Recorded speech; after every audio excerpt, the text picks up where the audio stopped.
Yo, what is going on? How's everybody doing today? Yes, sir. Get some volume up in here. There we go. How's everybody doing today, man? Thank you for tuning in to another DLE Fitness live stream show. I just knocked my head on my microphone. What's going on, man? Today is what? Monday. Yes, Monday is today's day. Hopefully everybody has got to work, or hell, you're probably almost off work. If you're on the East Coast, you're probably done with work right now. It's 5 o'clock. But if you're on that West Coast, it's 2. You done with lunch. You're on that decline going down. So man, we're gonna push through and we're gonna get you, where you need to be. Let me make sure I got my stuff right. Yes, sir. But today, man, we got a good show tuned in for you. Just to let you know, we are simultaneously streaming on 4 platforms. We got Twitch. Well, we're going to start with YouTube. We're on YouTube, Twitch, Kick, and Rumble. That's right. We're on Twitch, Kick, YouTube, and Rumble for sure. Yes. And if you want to Cash App or Venmo today's show, contribute right there. The Cash App is Daniel2888 and the Venmo is Danny-Daniel-00. Yes, sir. And we got a good show tuned in for you today, knowing that we got to go over our 3 topics of today, which is fitness. Oh, Lord, I just went blank. What are my 3 things? Fitness, AI, and the economy. Jesus, not in that order. Man, I just went blank for a minute. What is wrong with me? Bruh. Tripping. I am tripping. Bruh. But anyway, we have our 3 topics that we're going to go over today, of course. And as you've probably seen on the thumbnail, if you were on any other different platforms like YouTube or something, if you're on YouTube, do me a quick favor, hit that thumbs up right there to get the algorithm going. But we're going to go over fitness. First, fitness will be first. And first, we're going to look at the fitness influencers who regret doing steroids. We're going to go there first because, people regret when they start juicing. Bruh. But hey, I'm not hating, no shade. I'm a natty. So, I kind of sit back and see it, look at the after effects. But hey, some dudes got fetishes for, big muscle chicks. So the muscle chicks, they get money on the back end from them OnlyFans. So, just keep that in mind. Yeah. They do get their money on the back end. They like it when them big, muscular, veiny thighs get in between their necks like this and start choking them. And them ladies make a killing off them dudes who be in that fetish. So I'm not knocking it. Bruh. Do what you do. But then next we go to the economy. The economy portion of the show we're going to go ahead and talk about is the layoffs that is happening in UPS and federal employees that are being laid off. So we're going to watch a video tuned in by a guy who's going to go over those things.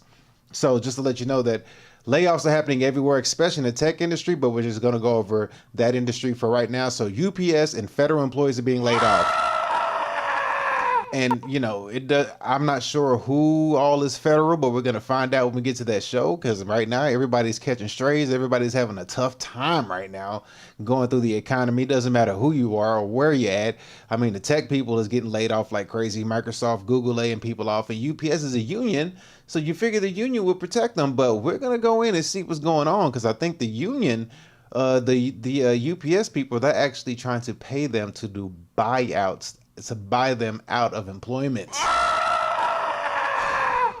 And some people are fighting back saying no, because some of them people make 6 figures a year in UPS. So, if you're making 6 figures a year, you don't want nobody to buy you out, but we're going to see what the buyout is and if it's worth it. And if they try to buy you out once, trust me, they're going to try it again and they're going to win. So yeah, that's going to be that. And then for the final one is going to be AI. For AI portion of the show, we are going to look over and see what's going on. First of all, Zuckerberg is out here building a freaking data center the size of freaking Manhattan. Oh my God! Wow! The size of Manhattan, bruh. Can you believe it? Dude's building a data center the size of Manhattan. Bruh. Think about this. Bruh. Everybody's going to be like, oh, jobs are ready and available. We're going to need a lot of electricians. Yeah, until they don't. As soon as them data centers is put up and people done put them centers up really quick and got the data centers placed in all these different locations, then them electrician jobs are going to die out. Bruh. Yes, they're going to die out Bruh. quickly. But in the meantime, a data center the size of freaking Manhattan is crazy. But we're going to see that on today's show. We're going to look at that in the AI portion of the show. We're going to see how that's going. And we're also going to look at the secret laws that are being implemented behind the scenes that they don't want you to know about. They're doing some AI secret law shifts, and these law shifts are going to be pretty, they're going to be pretty bad. Just let me It's not looking good. It's not looking good. It's on some all-seeing eye type stuff. You know what I mean? But they're doing it in secrecy where they don't want you to know. Because if you know anything about me, I've been covering all this stuff, and I looked into something called a technocracy. I've explained what a technocracy is, so it's looking like we're going to that polarizing shift from a democracy, which technically speaking, we don't have a democracy, we have a republic. But that's a story for another day. For the people that think of it like this, we have a democracy, but they're shifting it over to a technocracy. And if you ain't never heard it before, you heard it here first. They're switching things over to a technocracy, which then means that the experts are the ones that run stuff, not the politicians. You move the politicians out the way, and now experts are the ones who run things and make the big decisions. And who's to say what an expert is? That's where the problem, I would say, ensues. But with that being said, let's go ahead and jump into, I can't talk. With that being said, let's jump into today's show. It's going to be a good one. We're going to have a fun one to go over, and we're going to start with the fitness portion of the show. And for some reason, I got AI rising on my thing, so let's switch that banner, get the fitness part going, and then we're going to jump over and dive in and get to this first video for the fitness part of the show. But before we do, we got to get our sexy Latina. Let's get ready for the fitness segment of the show. All right. Yes, I kind of hit that button too quick. I got excited. Yes, I was excited.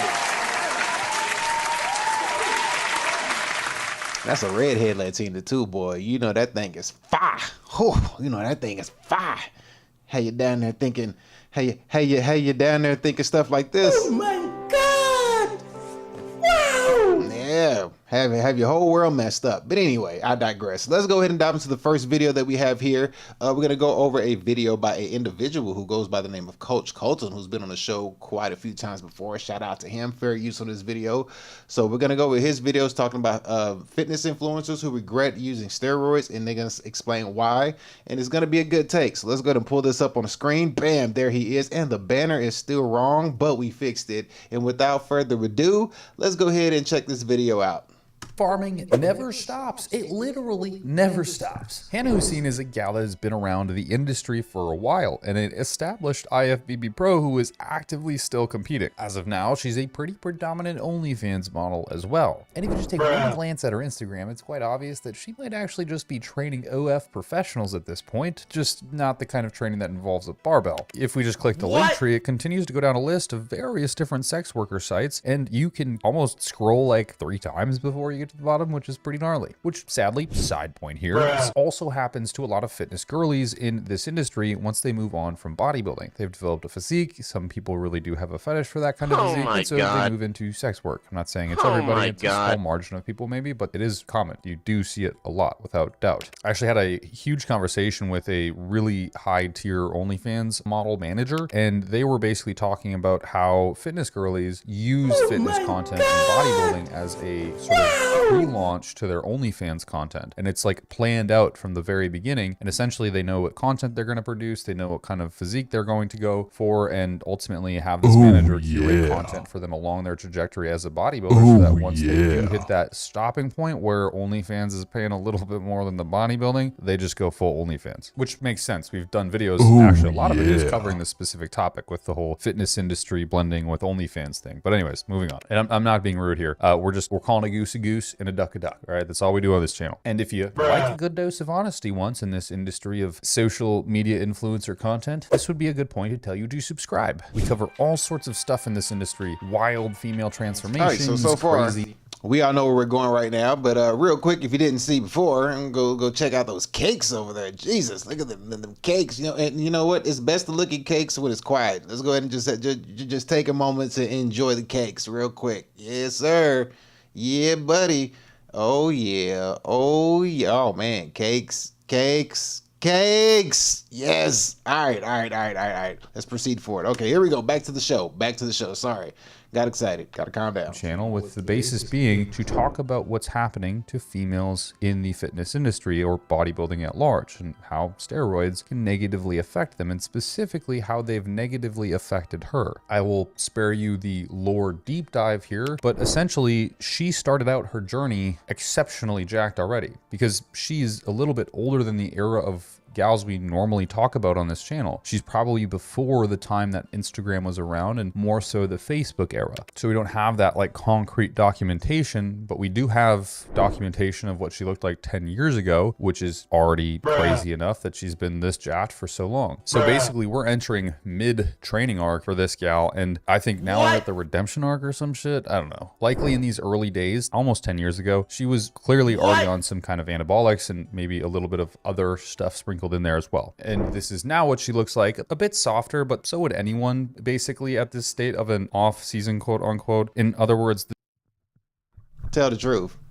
How many of y'all out there fetishize with the big muscle chicks where you want your head to be clamped between their thighs and feel they veins from their thighs rubbing on your cheek like this, and you have your face all smushed in? How many of y'all enjoy this stuff right here by the big muscle girls? Come on, don't lie.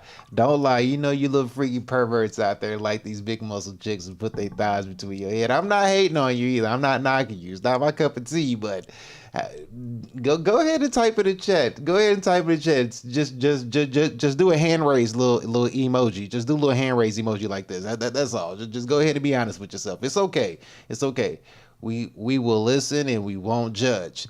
We might roast. This is probably time for her to be off of any sort of anabolic agents or anabolics in general, steroids, and eating more food, which is good for a person to do. When you have a lot of muscle, you do look exceptionally bigger. So even a small amount of body fat can make you look a lot different than when you're muscular and lean. She's clearly healthier now, in my personal opinion, than when she's like hyper lean and probably running an amazing amount of. Okay. She's not looking too bad over there, but you got to be wary. Women in these angles, bro, they are masters of deception. But on that left side, she's not looking too bad. You know what I mean? Now, in my personal opinion, than when she's like hyper lean and probably running an amazing amount of anabolics. So anyways, she got a little fluffy there, so it kind of helped out with the look a little bit. All right. Okay. Opinion than when she's like hyper lean and probably running an amazing amount of anabolics. So anyways, this is a video that she recently posted about the stuff that she regrets and wishes that she could have done differently. I think it's a wildly eye-opening experience to go through this video, and I just wanted to thank her for actually taking the time to do this and make it even a little bit hyper personal. In this video, we're going to review a few of the points and talk about how in conjunction it works with the stuff that we've already talked about on this channel. So in the past couple of years, I've noticed a lot of younger people getting into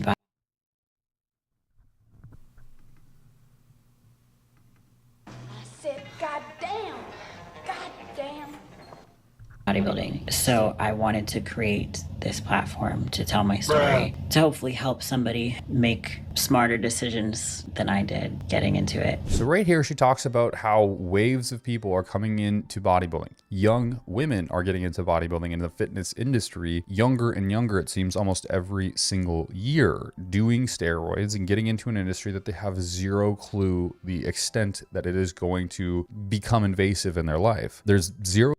I mean, you don't really have to have any like from the female perspective, you really don't have to have any I don't know, direction. All you got to do is funnel everybody to the OnlyFans.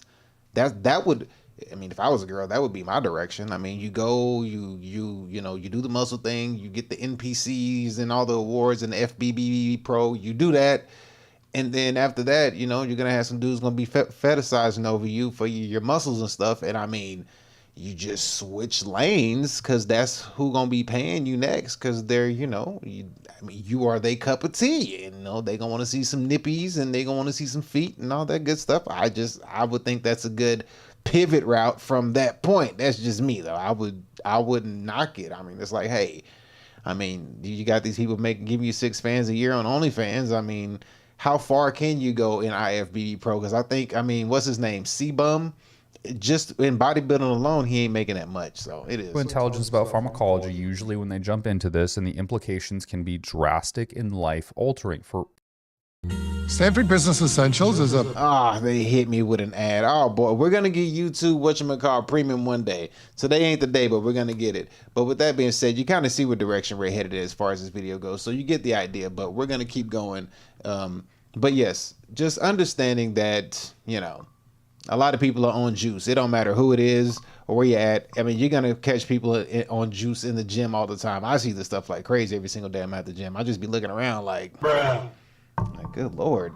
Bruh. Like, everybody on the juice? Bruh. Where can I get some at? Can somebody point me to the juice aisle? Because, you know, getting up there in age, might want to, you might want to get on the juicy juice. You might want to see, you've been doing it natty for so long. It's like, might as well just take it to that next level. Like, why not? See what comes of it. And, maybe it'll be worth it, maybe not. But so far, we natty over here. Full natty tribe. Bruh. No, I'm being honest. I'm not lying. Here we go. Let's continue the video, though. Here we go. Let me pull it back up. Here we go. And the really important thing to talk about here is it's not just physical. I feel like a lot of us think of it as physical, but in reality, a lot of the consequences can be mental, can be fertile in terms of a woman's ability to have kids, so much more than what most people are topically discussing. These are just some of the things that I got very, very wrong getting into it. These are some of the things that I would caution, especially young women getting into the sport. Starting I'm not trying to hate on her, man, but a phone call wouldn't be arousing. You know what I mean? Like, Like, hey, baby, what's going on? How you doing? With obviously my voice, the elephant in the room. I'm not trans. Not that there's anything wrong with it. Yeah, I mean, I'm not knocking her. It's just like, ooh-wee, whew. You know what I mean? Like, you just ain't going. The honey pack won't kick in. Let's just say that. It just won't. I don't think the honey pack would work. You know what I mean? That, but I'm not. And it's a direct side effect of gear usage, which is, if you're not familiar with bodybuilding at all, a very, very prevalent part of the sport. It is quite literally everywhere. And even if the industry says that it's tested, there's a good chance they're not actually testing. And of course, getting into this sport, if you're enhanced, which most people are, just being completely transparent, there's not a whole lot of natties out there. There's a lot of fake natties. There's not a whole lot of real natties. And you would know if you stepped into any gym. I'm not saying that they don't exist. I'm not calling anybody out here. But from my experience being into bodybuilding since 2013 is when I started, there's a whole lot that goes behind the scenes that people don't talk about. Hear it here. Boy, this is just absolutely amazing for me, as we've been making deep dives on this stuff for so long. Vocal changes, fake natties, and more. We talk about this all of the time on this channel, and it's great to see somebody who's this deep into the industry be willing to express concern for some of those things. I just realized if I have blue. Now, seeing people with all these muscles, and it's one thing I even learned, like when I got like pretty muscular in size and everything, like having all these muscles, like 17 years old, 300 pounds, Jesus. Well, that could be normal. I can't knock him. But if he's on juice, then that's different. But having all these muscles and stuff like that, like just being all big and aki and stuff like this for just no apparent reason, like stuff like this. If you're not bodybuilding, I don't see the point in you being this cock swole. I just don't see the point. Unless you're just a naturally like just big country cornbread fed type person, which is cool. But to get on juice just to be big and not gain anything from it, I don't see the point. It just doesn't make sense. I mean, because you lose mobility. And you're on a drug. Apparently, you're taking drugs. A steroid is a drug. So it's all for no reason if you're not like cashing out on the back end. That's just me though. For some of those things, I realized if I have blue in my mouth, it's because I just dosed some methylene blue. We made our own product. That's coming later. But for real, why does this happen to so many women in the fitness industry? Why are they at large changing themselves, becoming near a male to get a physique that's decent, but probably not like crazy? Let's just break down the science, right? Steroids are the obvious answer. And the reason that we see women decide to take these masculinizing hormones is obviously because it enhances their physique. It doesn't just build muscle though, and that's the biggest problem here. There's these little things called androgen receptors where that hormone or the carbon chain connects to a receptor site, and the information it starts encoding into the RNA in the nucleus of the cell is usually instructions to have that cell do something. Now, the positive of this is that sometimes those transcriptions lead to muscle protein synthesis signaling and myonuclei donation, a huge positive when we're trying to get bigger, stronger, faster, all of that good stuff. But they also lead to masculine maturation in women specifically. This means bone growth, vocal fold thickening in females, hair loss, acne development. Because when you take an androgen, you're taking something that made a male. See, if you're not doing this for this reason right here, this is the only reason why you would want to get super big and buff like this. It's for what they're doing on the bodybuilding show. If you're just doing this for no apparent reason, you're just juicing because, I mean, once you get in shape, I'm pretty sure it's hard to like see yourself get out of shape. It's almost depressing. You know what I mean? Your feelings will start to get hurt because your identity is being shot because you would look in the mirror, you don't like what you see as opposed to liking what you see. So, but just, this is the only reason why you should be juicing, because basically the sport requires it. Other than that, just walking around living everyday life juicing, I just don't see it. Or unless you're like older, like 50s and 60s, then like, you know, at that point, the hell with it. A male. As a female, that doesn't sound so great, and it's because it's probably not. If you expose yourself to a high enough amplitude of anabolic steroids, they're going to cause an effect. If you expose yourself to a high enough amplitude or even a low amplitude for a long enough time, they're going to cause a negative effect. You cannot get away with long-term low dose or high dose short-term use of these compounds. You just can't as a female. They are male hormones. Someone argued with me on TikTok or something that they're not male hormones. Look up the Merrick index. It's insane to me, okay? They act on the androgen receptor. The encoding they do is based around masculine tendencies, thus why hair falls out, thus why clitoris grows, why vocal folds thicken. As clear as I can be, converting a female into... Man, that sucks. You know what I mean? If you think about it, that kind of sucks, at least for this part right here. For men, that sucks because for women, their clitoris grows. But for us, our balls shrink if we're on steroids. Like, you know, that's like, I mean, that sucks because you would be like, well, how come your clit grows but my balls shrink? That's an unfair thing. I think that's just like not fair. Somebody needs to come up with the steroid that, you know, enhances the male anatomy to kind of, I guess, counteract the growth of the clitoris. I feel like that would just be fair. You know what I mean? It's like, come on. Like, why does theirs grow and ours shrink? That's just straight BS. It's like, nah, to be honest with you, if there's a steroid out there that does grow the male anatomy, bruh, everybody and their grandma is going to be, every dude on this earth is gonna be on juice. Every single guy, you know, everybody that's gonna be a hot selling commodity.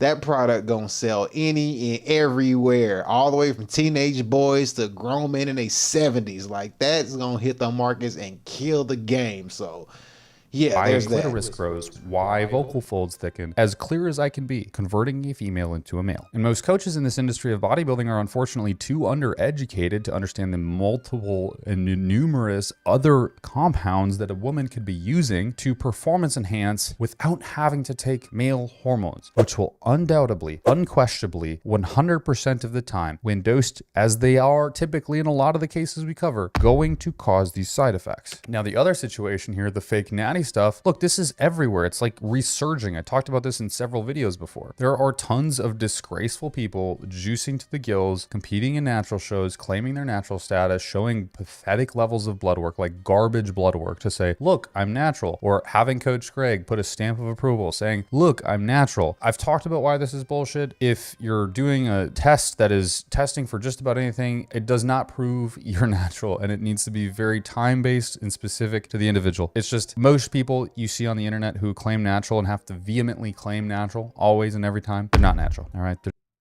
I'm natural. I claim natural. I'm vehemently gonna say I'm natural. I am natural. I don't take no juice. Don't look at me like that, bro. Don't be over there looking at me like that, fam. I'm natural.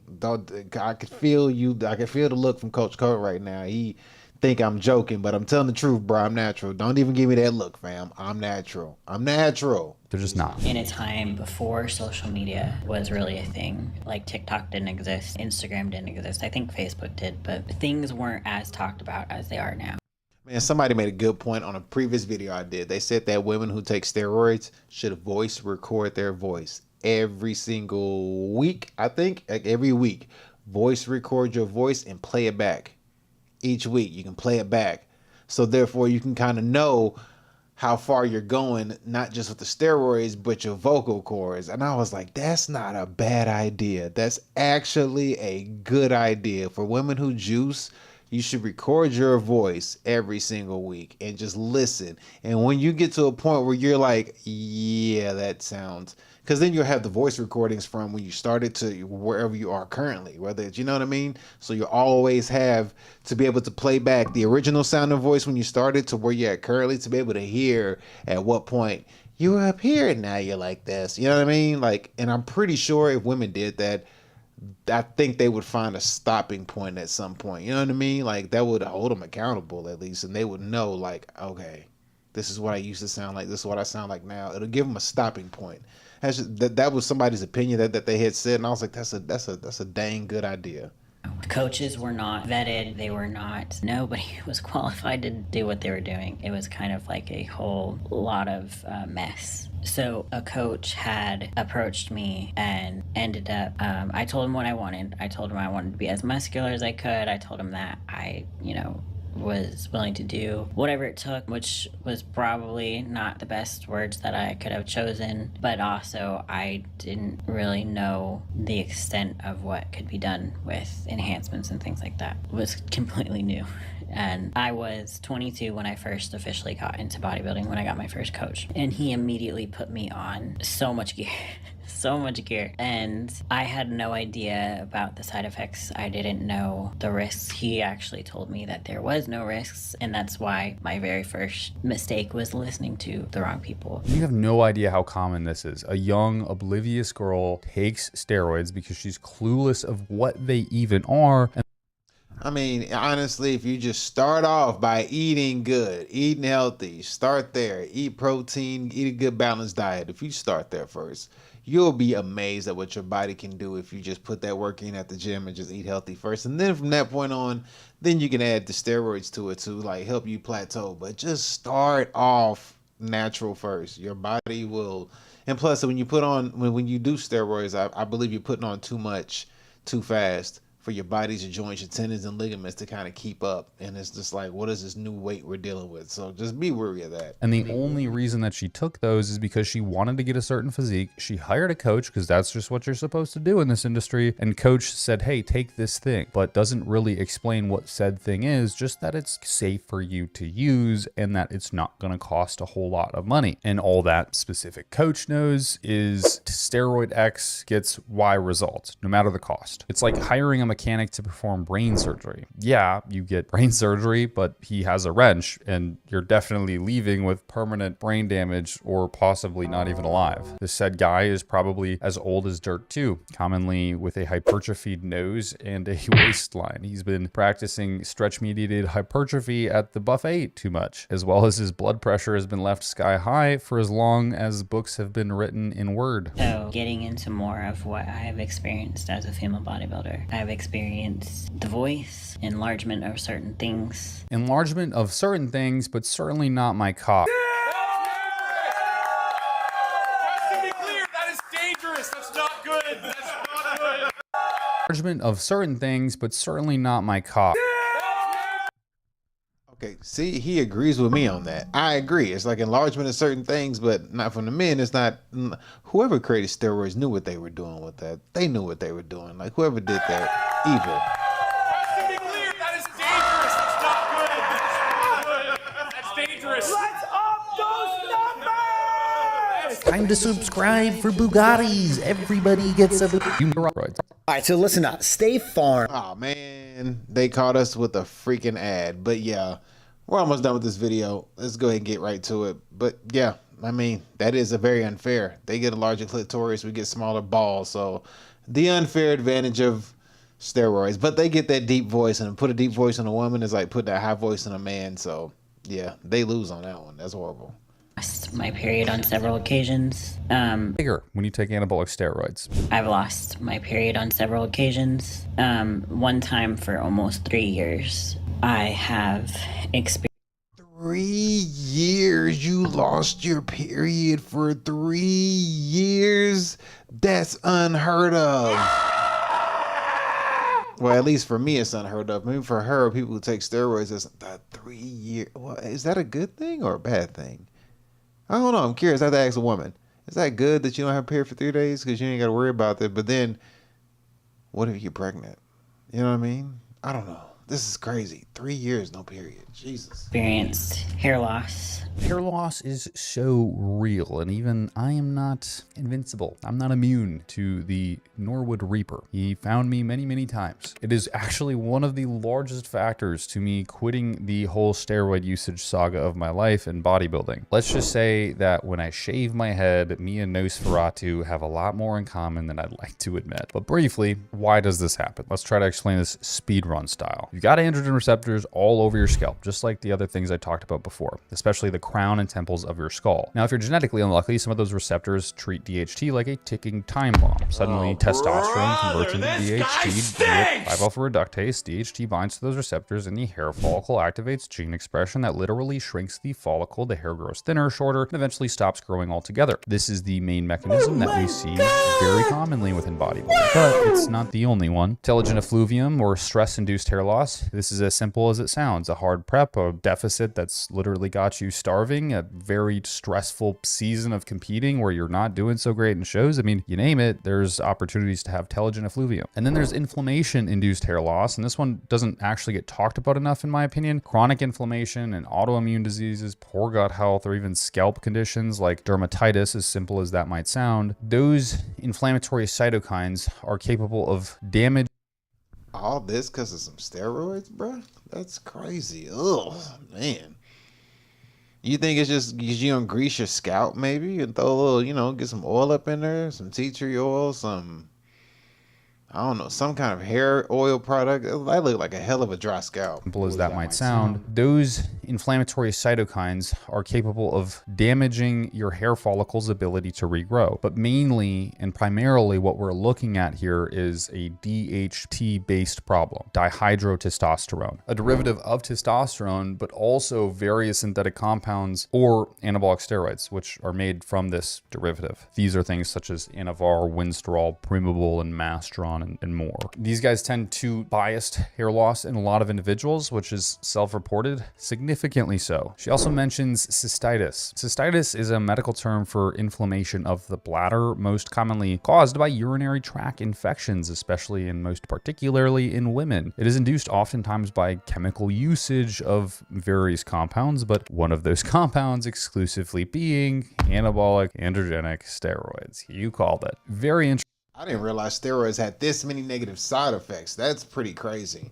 I mean, sheesh. It makes you wonder why you would take it with all of these negative side effects. I mean, hair loss and all this hair loss and your balls shrinking, and for women, your voice deepening, your clit getting bigger. And I mean, it's just like, that's just too much. That's just too much to risk. Just the money you spend on steroids, you're spending on a healthy diet.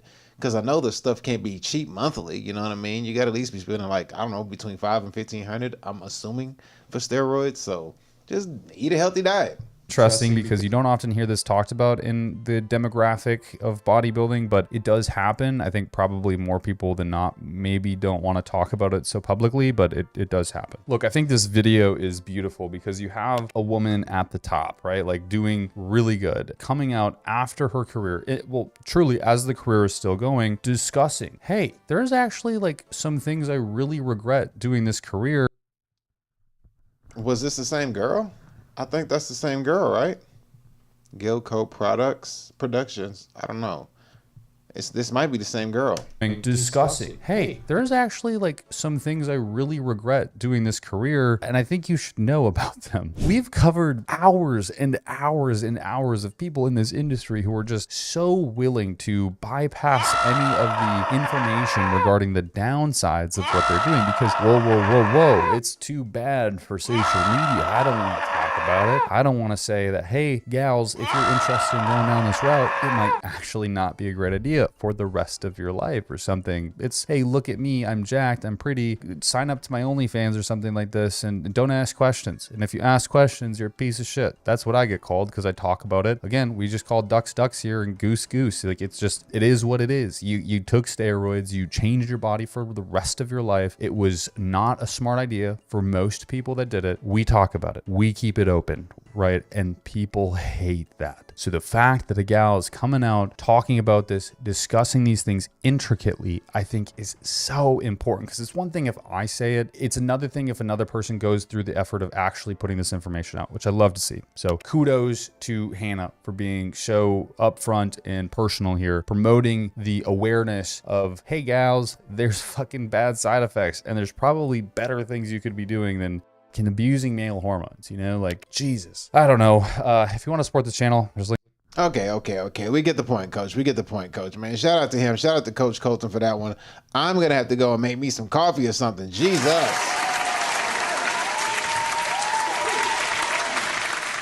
I'm fighting to stay awake over here. Jesus, I don't know what it is. That video has probably put me to sleep, I guess. I'm going to have to dip out during this next video and go make me something to drink real quick and run back in here, because, or maybe it's I think I had made some brownies for my son, so I might be hitting on a sugar crash right about now, and it's like slowly, surely just kind of, you know, got me like wheezing off or something like that. Like, but I'll be okay though. I'll be okay. I'm not gonna fall asleep on y'all. At least I'm gonna try not to. But with that being said, man, shout out to Coach Cole once again, man. Go check his YouTube channel out. He puts out really good content and always link to fitness and stuff like that. So shout out to him.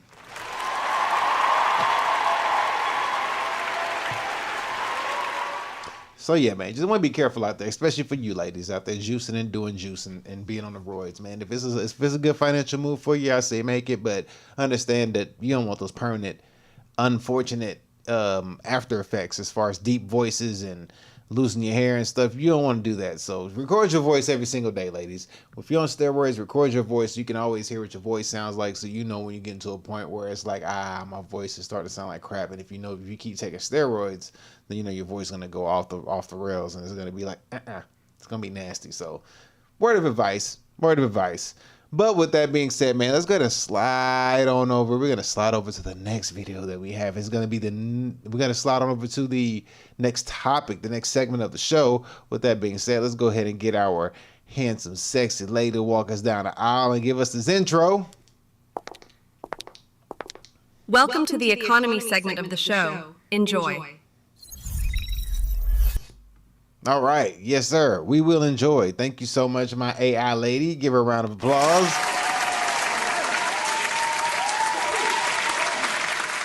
All right, so next video, we're going to look at the next segment of the show, which is the economy. We're going to look and see what's going on with, we're going to look and see what's going on with the UPS and the federal workers who are getting laid off, and seeing how much UPS is trying to buy these people out of their contracts or out of their employment, and see if it's worth it, if they're going to take it, and see what federal layoffs are happening in what part of the country and what the actual job is. So we'll figure all that out. We'll see what's going on. So let's go ahead and go to the next portion of the show. We got this right here. Let me change the banner before we go into it. Bam, there it is. We got the abortus showing. So let's go ahead and start this video off and see what's going on with the mass layoffs in UPS, and also in the, what's it in the other part? I forget what the other one is. But anyway, let's get it going. Here we go. Whoops. Me back to the warehouse. UPS is laying off drivers. You heard right. My first 2 years as a driver, they sent me back to the warehouse for like about a month or two. Wow, look at this. Okay, I caught that right in time. Oh, I caught that right in time. Whew, that was gonna be bad. Yeah, they hit us with an ad. But this video guy name is Orlando Miner. Shout out to Orlando Miner. Fair use on your videos. He always has good videos and good content that he puts out. But we're gonna go ahead and dive right back into that video, and let's continue it on. Where's my webcam? There's my webcam. Here we go. All right, he's gonna do that, and I'm gonna have to do a quick run and grab something real quick. But I'll be right back. But we'll jump right back on this. But here we go. They're slowed down. Yeah, it's true. They're shutting down certain warehouses, and mine is living proof of it. They shut down the hub that services the Bay Area, Bel Air, Brentwood, all those nice areas up there. So for now, take all the overtime you can get and keep all that money in your pocket. Don't go out there spending it. You know what's coming from Teamster to Teamster. Gotta stay prepared. Expect the unexpected. Uh-oh. It sounds like a war is brewing. It's the union against UPS. And we all know how this ends. Yikes. Listen, UPS, we're back here again. I'm not here to say I told you so. That is not what this video is. Anyone who's watched my videos previously before, this isn't a surprise. This isn't a surprise that UPS is now coming to you guys saying, drivers, we're paying you too much. And the way that our business is going, why don't you go ahead and take this buyout? Because we know what's next. What did that just mean? Let's cut straight to the point. We know what's next. But if you don't know what's next, you will learn a lot from this video. So please watch the entire video. My name is Orlando. Welcome to the channel, guys. Make sure you like and subscribe to the channel. It really does help the channel out, guys. And then also, all right, sorry, had to dip and come back real quick, but we're good. But yes, looking at that right there, the intro of the video was that guy was talking about he was being bought out in the Bay Area. So the hub and UPS in the Bay Area, they're buying out their employees. They're buying them out. I didn't see if they said how much it was, but imagine getting a buyout at UPS. I'm pretty sure they're not going to give you the buyout of what you're getting paid. So, you know. And inflation is kicking everybody's tail. Jobs is scarce. Layoffs happening everywhere. But you would wonder why they pick the hubs that they pick. You know what I mean? I'm curious if, you know, the one over here in my location, they're going to try to, you know, get rid of that one. But why did they pick that hub? Is it the one that's producing the less income or whatever money or whatever that's making the least amount of money, or what is it? What's the reason why they're doing it? But at the same time, UPS is a union, so you thought they would have the union protection, but you know, when times get tough and economic downturn hits, all businesses get hit. So it don't matter who you is or what it is that you're going on, all businesses are gonna get a haircut. So let's go ahead and continue and see what's going on. I have a newsletter. And guess what? It's free. It will give you tremendous value, guys. You cannot beat it. Also, if you need any type of talking to 20,000. Then it was another layoff. When it first started, they laid off a little bit. Then they laid off 20,000. Then it was another layoff. It continues to go on and on. Remember the strike? And I said, listen, guys, I know you think that the union is on your side. I get it. Going on strike has never went well. Strike has never been something that's worked in my years of being alive and my years of understanding history. Strikes don't work. Another bug. Strikes do not work at all. I mean, you're just sitting there. I mean, at the end of the day, you're pissing off the company already. They're already going through a hard time, and then you're going to go on a strike. It's like, bro, we feed you. Like, well, who are you striking for? If you're gonna go on a strike, then go on a strike, but go work somewhere else. Like, why was you gonna strike here and just go work somewhere else? Bruh.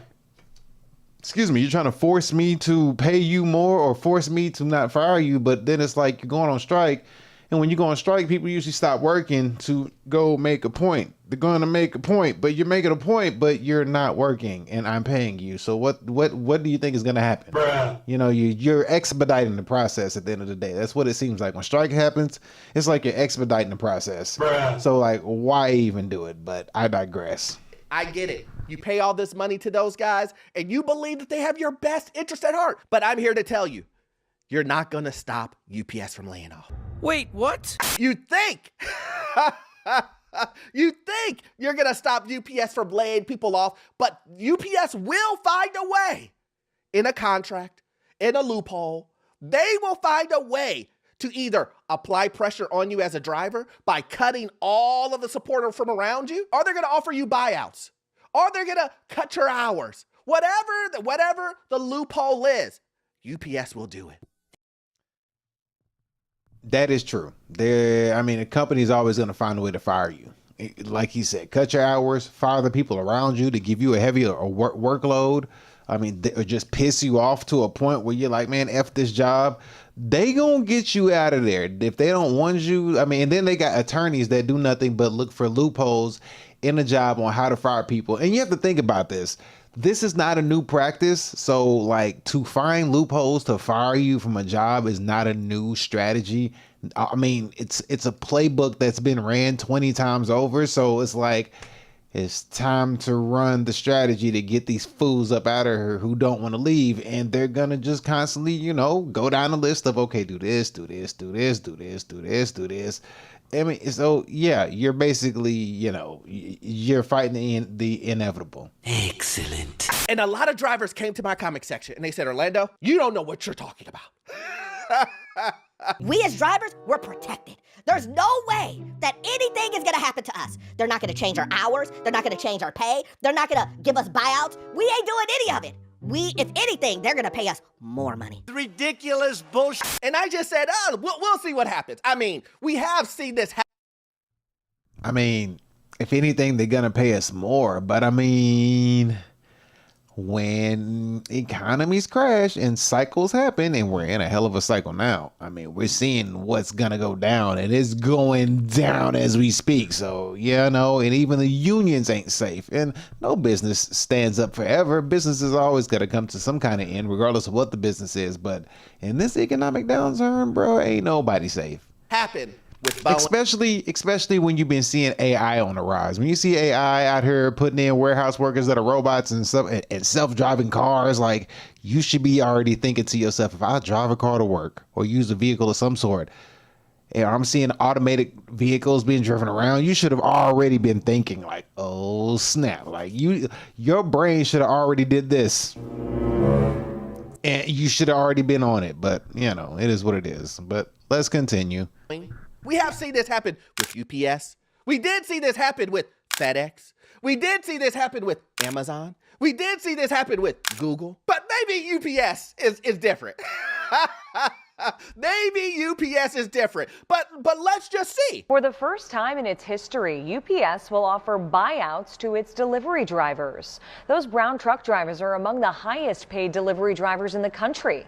The 117-year-old company is trying to find places to save money due to flat business, rising labor costs, and a long slump in the company's stock price.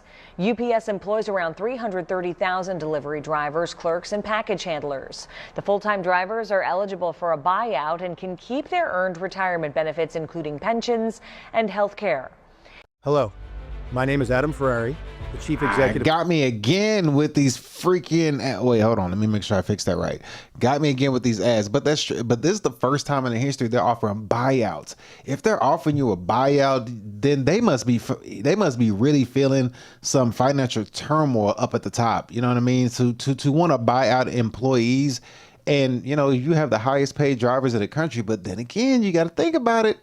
With AI on the rise, you have to think that there's got to be at least one UPS self-driving truck out there somewhere. You know, like they're experimenting with the idea, like, what if we just drove one out there with AI, you know, nobody behind the steering wheel? Like, how would that go? Like, how would the package get to where it needs to get to? Because, you know, they get off the truck, deliver the package or whatever. So, you know, there has to be something that's gonna, but yeah, it's, if we seen Amazon do it, we saw FedEx do it, and then now you're saying Google and Microsoft, all these other places are doing it. Like, big businesses are cutting. Why would UPS not get cut? It doesn't make a difference if it's a union or not.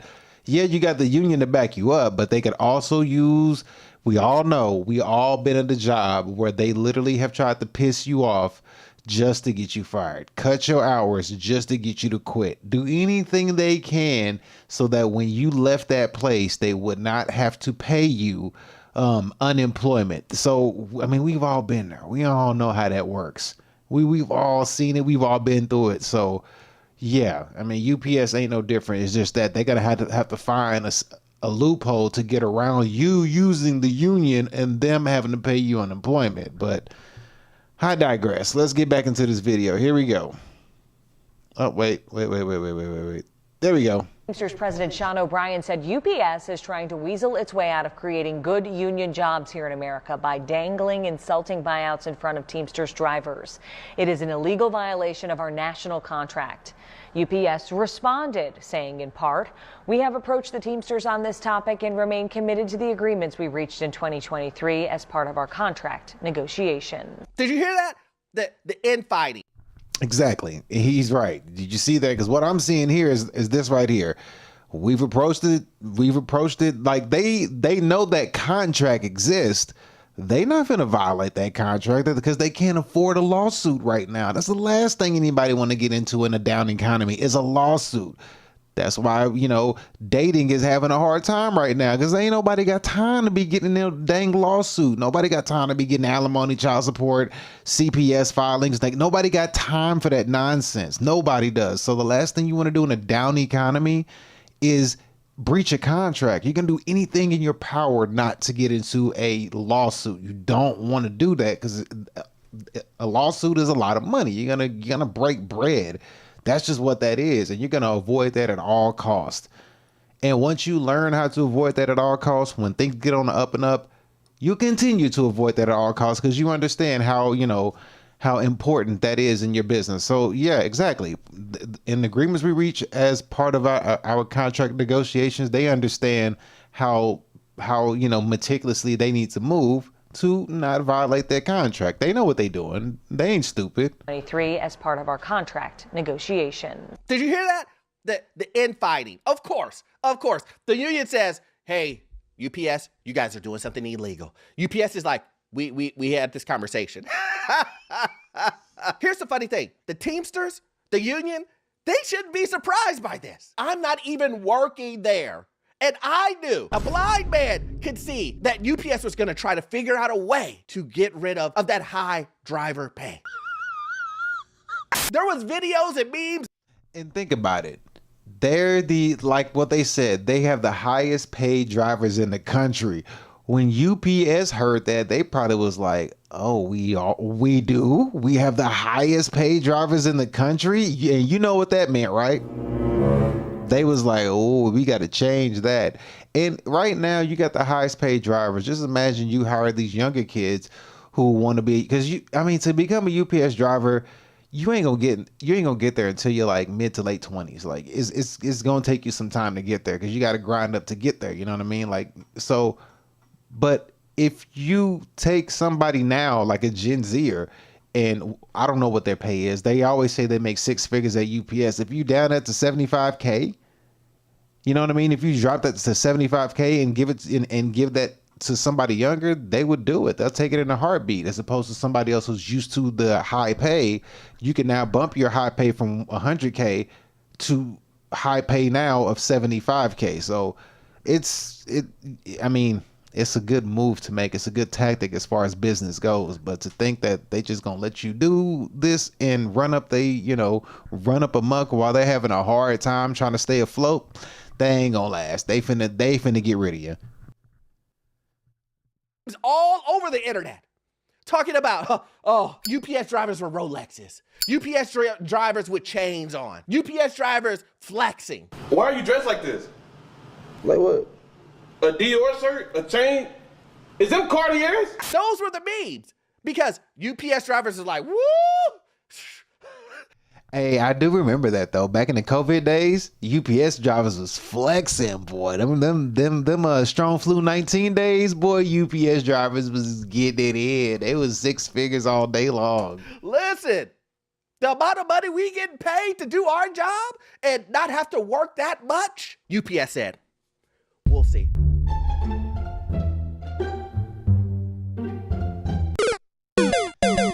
We're gonna figure out a way. We are going to figure out a way to cut your pay.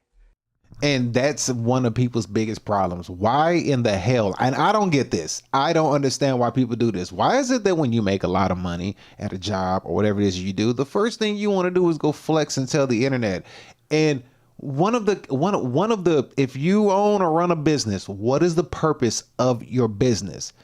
To maximize profits. And then you go and you flex and you tell people, and you also tell the company that, man, I'm making so much money and I don't do that much work. They're gonna be like, oh, I guess we might have missed one. You know what I mean? And then they're gonna look at you like, come here, buddy. Come on over here, sir. Then you're gonna wonder what's going on, and they're gonna be like, prepare the meat, so don't. Yeah, they finna fix that real quick. We're gonna figure out a way to get you out of here. A lot of UPS drivers are either loyal to the union or they're loyal to UPS. They're loyal to one of those groups. Don't be a fool. My view is you shouldn't be loyal to any of these guys. The union or UPS. You deciding to say, oh, the union's gonna save me. I don't really care about my well-being because these guys that I give a portion of my paycheck to, they got my back. I just don't trust none of y'all. These guys wouldn't be corrupted by money. These guys wouldn't be making decisions based on the amount of money that they will make. The union wouldn't do anything like that, right? They wouldn't be persuaded by money. Now comes the part where we throw our heads back and laugh. Ready? Ready! They wouldn't be saying, oh, we need to keep this gig because we're making tons of money. They wouldn't be saying anything like that. So your loyalty that you have with them, I know what you're thinking. We're family. Come on, man! Here's my thing. Both of these sides, you think that they're fighting for you. They give you the illusion as if they're fighting for you. But what's the one true thing that we know? What's the one true thing that we know? If you don't take care of yourself and your family, no one will. Fact. Okay, so I had to type in real quick. I had to look up something real fast. Speaking of the UPS union, I looked up the UPS union mission statement, and it says the mission of the International Brotherhood of Teamster, IBT, which represents UPS employees, is to organize and educate workers toward a higher standard of living. Now, how can they give you a higher standard of living if their standard of living is financially taking a hit? You know, you have to think about that. How is it? Oh, I can't see this thing right here. I got this thing in the way. How can they teach you how to have a higher standard of living if their pockets is hurting? Like, how can I help you if I can't help me? You know what I mean? I can't help you if I can't help me. I got to help me first in order to help you. So if I'm doing good, then I can show you how to do good or teach you how to do good. But if I'm hurting, well, I guess you going to be hurting too, because we just not going to both just not be hurting. I'm not finna, you know, just keep helping you and just hurt me at the same time. That don't make no sense. So yeah, so that's part of the mission statement. But anyway, let's continue the video. Here we go. Let's pull this back up. And there we go. The responsibility to do the research on if you should take it, if you shouldn't take it or not, if saving money, making sure all of these things are in place that I'm talking to you about. If you don't do these things, no one will. UPS, the union, none of these guys will. One, UPS is offering us full-time drivers buyouts to bail. Get out of here. Here's some money. You can leave instead of firing everyone. I'm gonna take that. Take that. It doesn't make any sense for most people. All right, if you've been here for like 0 to 12 to 15 years even, like, it doesn't make sense for you, because it's not going to be enough money to make it worth like what you would make for the rest of your career, you know? So for most people, no. Unless you're someone that already wants to leave. UPS is a great job. We make good money. We have all right, but look, if somebody, let's take the same situation but a different scenario. Let's say you're living with somebody and you've been living with or whatever, but let's say things are getting rocky or whatever, and they start mentioning like, hey, you got to get out. You know what I mean? Like, hey, I'll pay you to get out. You know what I mean? And you're like, no, you know what I mean? Like, I'm not gonna find this good of rent nowhere else. Like, that right there is your sign to let you know that the remainder of your time in that place is not gonna be good. You are not gonna enjoy your time at that place. You better start thinking. Exactly, that's where your brain should be. Like every little meticulous thing you're doing at house, living with that person, because they're already trying to get you out. Now you're postponing the inevitable. Same thing with UPS. They're like, look, we'll give you a buyout if you could just leave. Otherwise, we finna run the playbook. You know, we finna cut hours of everybody around you, and you finna pick up like 7 different people's jobs when you were only doing one. You know, we're gonna piss you off every day you come into work.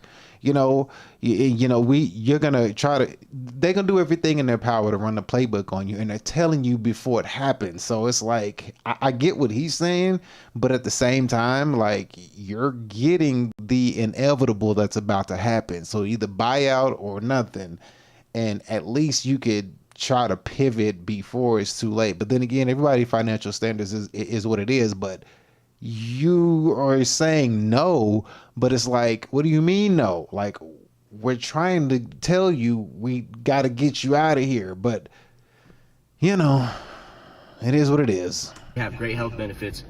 I understand all that for sure. Yeah. Bruh. Unless you're someone that wants a little bit more out of your life than just that, than a good, good money. So you can see this UPS driver saying, I don't know. Listen, the way that my account works. I didn't see the buyout amount. I don't know if they said it yet or if I missed it when I had to run off or something. I don't know what the buyout amount is. He already said it's not going to be worth your while. And of course it's not going to be worth your while. They're not going to buy you out for the amount that, you're currently getting paid. It's basically going to be a slap in the face, but at least it's something on the way out. But I'm curious of what the buyout is. I'm like, I might take that. And this is my point. So many drivers won't even look at the offer. Huh? They're so prideful in you know what? Listen, you're not going to make me take money. You're not going to voluntarily kick me out of here. No way. They're not looking at the details. And here's the thing. I'm not telling anyone. Let me be clear on this. I'm not telling anyone that you should take that deal. I'm saying that you need to at least look at the deal. Now that's a bright idea. Don't let your pride and ego get in the way of a possibly good thing for you. It may be good for you, it may not. But you won't know if you don't look at it.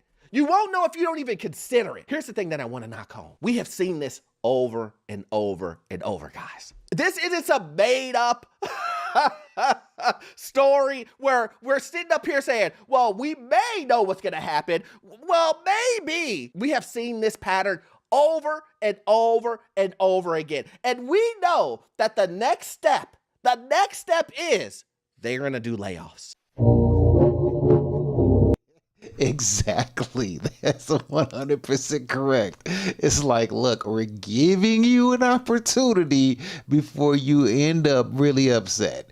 Like, because you can't, if they lay you off, it's like, well, we'll call you back at some point. But when will that point be? It could be, 5, 7, 8, 10 years down the line. It could be indefinitely, but still, like, you should have took the money and then figured out what you could do with the money to, pivot, but, like he said, prideful, and it'd be foolish not to open the package and at least see how much the amount is, which I'm still curious to know. I want to know how much it is. Imagine being able to... Oh, God. Boy, they killing me. Oh, my goodness. They are killing... Well, I'm killing myself because I don't have freaking YouTube Premium yet. I'm going to look into that today. Why not? Because I'm tired of doing this. This is getting on my nerves. See? Prime example of me right here. I'm doing it, actually. You know what I mean? I might as well just do it and just bite the bullet. But anyway, let's continue. Here we go. Some of the drivers may be thinking, Orlando, you're wrong about that. Because they're not going to lay off us because we're protected underneath a contract. Well, are you? And here's the thing. If UPS does... My question is, how many of people who work at UPS has read the union contract and what it entails and how they are protected? That's the real question. Have you read the union contract that explains how you're protected as a union? And just have you kind of like, you got the gist of it, but not the meat, not the details. You know what I mean? Because people usually get a contract and know the good things, but they don't know about when, ish hits the fan and how they're protected when like serious problems arise. So that's one question I would like to know. Do you really know what that contract states? Does it fire you guys? They're going to fire all of your support. What? We already know what's coming. Amazon. Remember you guys canceled Amazon? And remember UPS said we expect to have a slow season? This is before the holidays. Now, don't get me wrong. The holiday season, it's going to pick up. Americans aren't going to waste a good holiday. Americans are not going to waste a good holiday to spend money. Shut up and take my money. So I'm not worried about the holidays, but what about that in-between area before there are any holidays? That's coming up, right? Where you're going to lose all that volume. And what's going to happen then? Is UPS going to come back and say, no one really took the offer, so we're going to go ahead and just cut Jim, Tom, and Gary from around you. And that's now all your job now. Yes, you right here that we pay $100,000 plus, it's your job now. Yes, sir. That's exactly what I just said. Exactly. Okay, cool. I can't get you. Okay, cool. I'm just gonna get rid of these people. I'm gonna lay off these 3 around you, and while they're laid off, you're gonna get pissed off. You're gonna be mad because you got comfortable in your job, but now you're doing 4 people's job for the same pay. That's the thing. Imagine doing 4 people's job for the same pay. Bruh. 4 people's job for the exact same pay.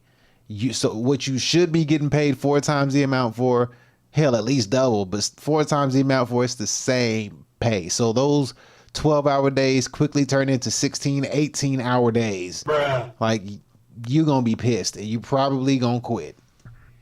Get ready, guys. What it is, what it do.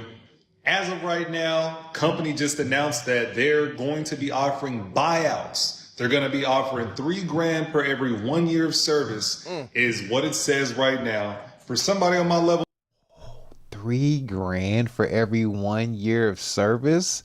Does that mean $3 grand for every year? Or does that mean $3 grand for every year you've been a driver? Because that's 2 different things. You got to think about that. You know, you could be working for UPS for 10 years, but only like 5 of those years you've been a driver. So 15,000 or 30,000. I mean, those are 2 different numbers. So what is it? But that's the buyout is $3 grand. And I mean, people think that's crap, but you have to think about this, how many drivers they got, you know what I mean? Like you have to think about that. It's like, well, you know, you got to kind of factor in like how many y'all are going to take it. And if you do take it, you know, how big of a hit we're going to take if we were to give all of y'all $3 grand for each year, you know? So that's a tough decision to make.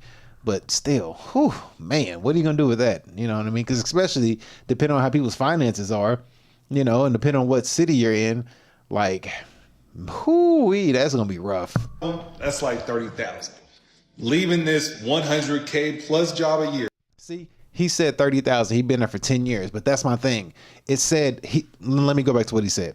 $3 per every 1 year of service. 1 year of service. The service means since you've been at UPS or since you've been a driver. He needs to figure that part out. That's the part I'd be like, bro, you might want to look into that before you thinking 30 grand and you get a smooth 15 or 12. Is what it says right now. For somebody on my level, that's like 30,000. Leaving this 100K plus job a year for 30 grand is not worth it at all. The reason for that being is because the Amazon volume that was given up is starting to catch up now. So we're going to have a lot of drivers going inside the warehouse. Meaning, I came from the era where we hired 2-3 drivers a year. COVID time, we hired 25 drivers in that season, and every single one of them became full time. Yeah, I'm not leaving for $3 grand a year. I've been here 10 years. He don't understand economic cycles. He's like, COVID, they did this and we used to do it. It's like, yeah, bro, we get it. But there's a thing called an economic cycle.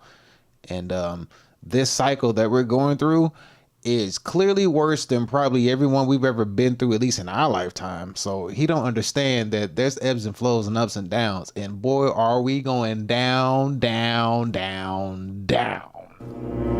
So he better learn that quickly. Like, you learn the economic cycle. Though it's not this. It's gonna be this and this and this. And if you look at a chart on how things have been going since COVID, if you look at the exponential growth that we've been having, this pullback, which we're starting to feel, is going to be brutal. It's going to be the most brutal pullback because of the fact that this time we got AI involved in this pullback. So like, you know, the whole World War II thing, the way we got out of the Great Depression was because of World War II. There were jobs to be found. This time, there ain't no jobs to be found if we, quote unquote, go into another war, or in order to get us out of any situation, there's nothing that's going to give us jobs because AI is replacing those jobs. So this pullback is going to be brutal. Like, it's going to hurt. And he better learn the economic cycle because things don't just go the way you say they went last time. Nah, it's going to be painful. And I can definitely tell you that this company has provided me with tenfold. If y'all was thinking about 100 grand? 100 grand per year of service? You might have somebody leaving. It might be me. 100 grand per year of service. What? Bro, what are you talking about, man? Sir, stop it. Sir, let's stop it. No, nobody's giving you $100 grand a year to leave. That's $1 million. That's $1 million. Stop it, sir. Stop the cap. You want employees to be able to. That's true. Yeah, he's tripping. Who gonna give you $1 million to lead a company, bro? Who's gonna give you $1 million? And then if they do it to you, they're gonna have to do it to everybody else. Like, who's gonna give you $1 million to leave the company? Like, really? Really? And you wasn't making 100, and you was not making 6 figures from the day you started UPS. So you completely foolish on that statement, bro. You are a straight fool. Like, you know what? You know what? Let me go ahead and hit him with the Booker T. He didn't say that. Tell me he didn't just say that. I'm telling you right now, somebody from UPS is looking at this video that he just made, and a woman probably watching that video saying, "What are you talking about?" Like, exactly. What is he talking about? Because he's tripping. He's completely lost his mind. Like, somebody slapped that man in the head for that comment. Like, no, sir. Nobody's going to give you $1 million to leave. And you're talking about no, you didn't make $100,000 when you first got to UPS. No. Nothing against you. It's nothing against you. But UPS don't care about you that much. They are not going to pay a driver $1 million to leave. I mean, it's wishful thinking. Listen, I don't blame you. I don't blame you saying, "Oh, listen, if they would have given me $100 grand, then I'll walk away." Well, that's crazy. Not a chance. Not this time. Look, see, that's that UPS driver entitlement. Listen, yeah, you know, I got the Rolex, and you know, give me $1 million. You know, listen, I'm doing. I mean, just making that comment, like, if I was UPS and I saw that video, just him making that comment, I would have been like, hey, go fire him. I would have just been like, who is he? Find out what state and what branch he in. Go fire him. Doing you a favor. You give me $1 million, I'm doing you a favor by leaving this job. You know, I'll take the little amount of money you're giving me. But I hear his point. His point is that I'm not going to take $3,000 per year. And I get that. I'm not saying that you should take it. If that is the offer that they're giving you and it doesn't align with you, then don't take it. My thing is you should always look at the offer. Let me say that again. You should always look at the offer. But even more importantly, you should understand what this means for your job security. That is the point of this video. The point of the video isn't to say you should take it or not. The point of the video is, why are you guys so loyal to UPS and the union when we know how this story ends? You shouldn't be caught off guard and be like, well, I never saw this coming. So I keep asking myself now, why me? And that's what I'm getting from a lot of UPS drivers now. Orlando, I didn't know this was coming. In my DMs. Can you believe this, Orlando? Yeah, I can. This is insulting. It's a corporation. Now that we've heard from a lot of UPS drivers that are middle of the road, let's hear from a UPS driver that is 100%. 100% union. 100% for his family. The Teamsters. I think this guy's name is Teamster Tom or something like that. I mean, let me look it up. Teamster Teacher. So you already know what he's about, right? So let's hear what he has to say. Yes, I've had some folks ask me, yo, Teamster Teacher, what's your thoughts on these UPS buyouts? One must first remind themselves of two things. One, what is the point of a business? That answer is profit. That's the number one interest. Everybody knows that. It's no secret. The second thing, what's the best and quickest way to do that? We talked about that before. It's called workforce manipulation. So they do that in two ways to manipulate the workforce. You can thin the workforce by trying to get rid of people, or speed the workforce up, make them go faster. So I think a better question is, what is the interest of the company to propose this buyout? And if you just paid attention to the first half of the video, I think you might guess my answer is that the interest of them is to minimize the workforce by way of buyouts, by not consulting the union in order to thin that said workforce. Exactly. They do not want to get into a lawsuit. They are meticulously, strategically, there's the word. They're strategically making sure that they go around that contract, making sure that they do not hinder or breach that contract. They know what they're doing. It's inevitable that they're going to get the result that they want because they have to get it because it's a business and they cannot keep taking losses. It's common sense. To generate more profit, moving higher paid guys out and lower paid guys in. Do you have a car? Just like I said earlier, whenever you have the younger kid or the younger person who comes in, because the person who's got seniority has been there for 10, 15, 20 years, and they're used to their high pay because they worked for it. They earned it. They deserve it. They got there. But now we're in an economic time where now they're like, well, you been paying you a lot for a while, bro. So we can have to figure this out. Like, you trying to leave? And like, no. It's like, okay, well, people ain't getting paid what you paid. So, that 125K a year you making to somebody else, that 75K, they gonna treat that 75K like your 125K. So you sure you don't want to take this buyout? And like, no. It's like,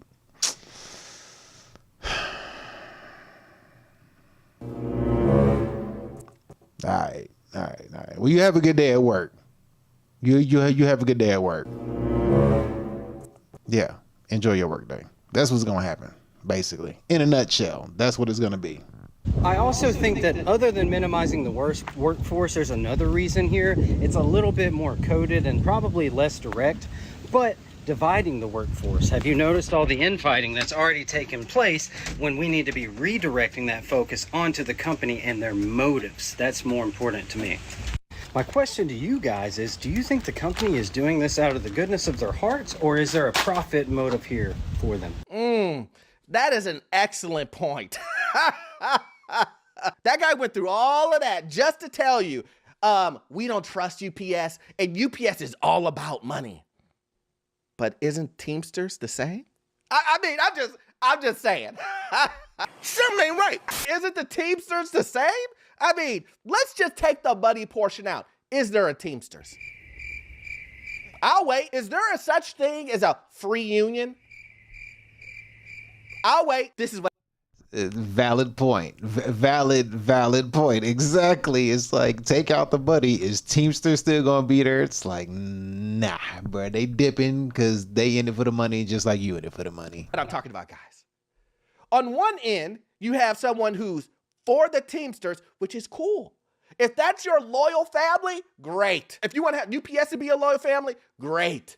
But I'm here to tell you, they will disappoint. And when you listen to these guys, they all have the same energy. Listen, we're willing to fight. We're willing to go on strike. If we have to go on strike, we will go on strike, which is cool. But I do want to let you know, I just want to say this. I want to be the one that you hear this from first. It's going to hurt. It's going to hurt. You don't know what's going to happen during this holiday season. You don't know if you will be either replaced or what I said previously, everything around you, your support taken from you. While I understand that you don't want to take the buyout, while I understand you're willing to go on strike, I just want you to know, that both sides are not loyal. And that's it. That right there is both sides are not loyal. Shout out to him for that video. He came with that one. Yes, sir. And it's true. I mean, at the end of the day, you're fighting for the inevitable. Like you act like it's your job, like you own the job. It's like, no, they gave you a job. You asked, they said, okay.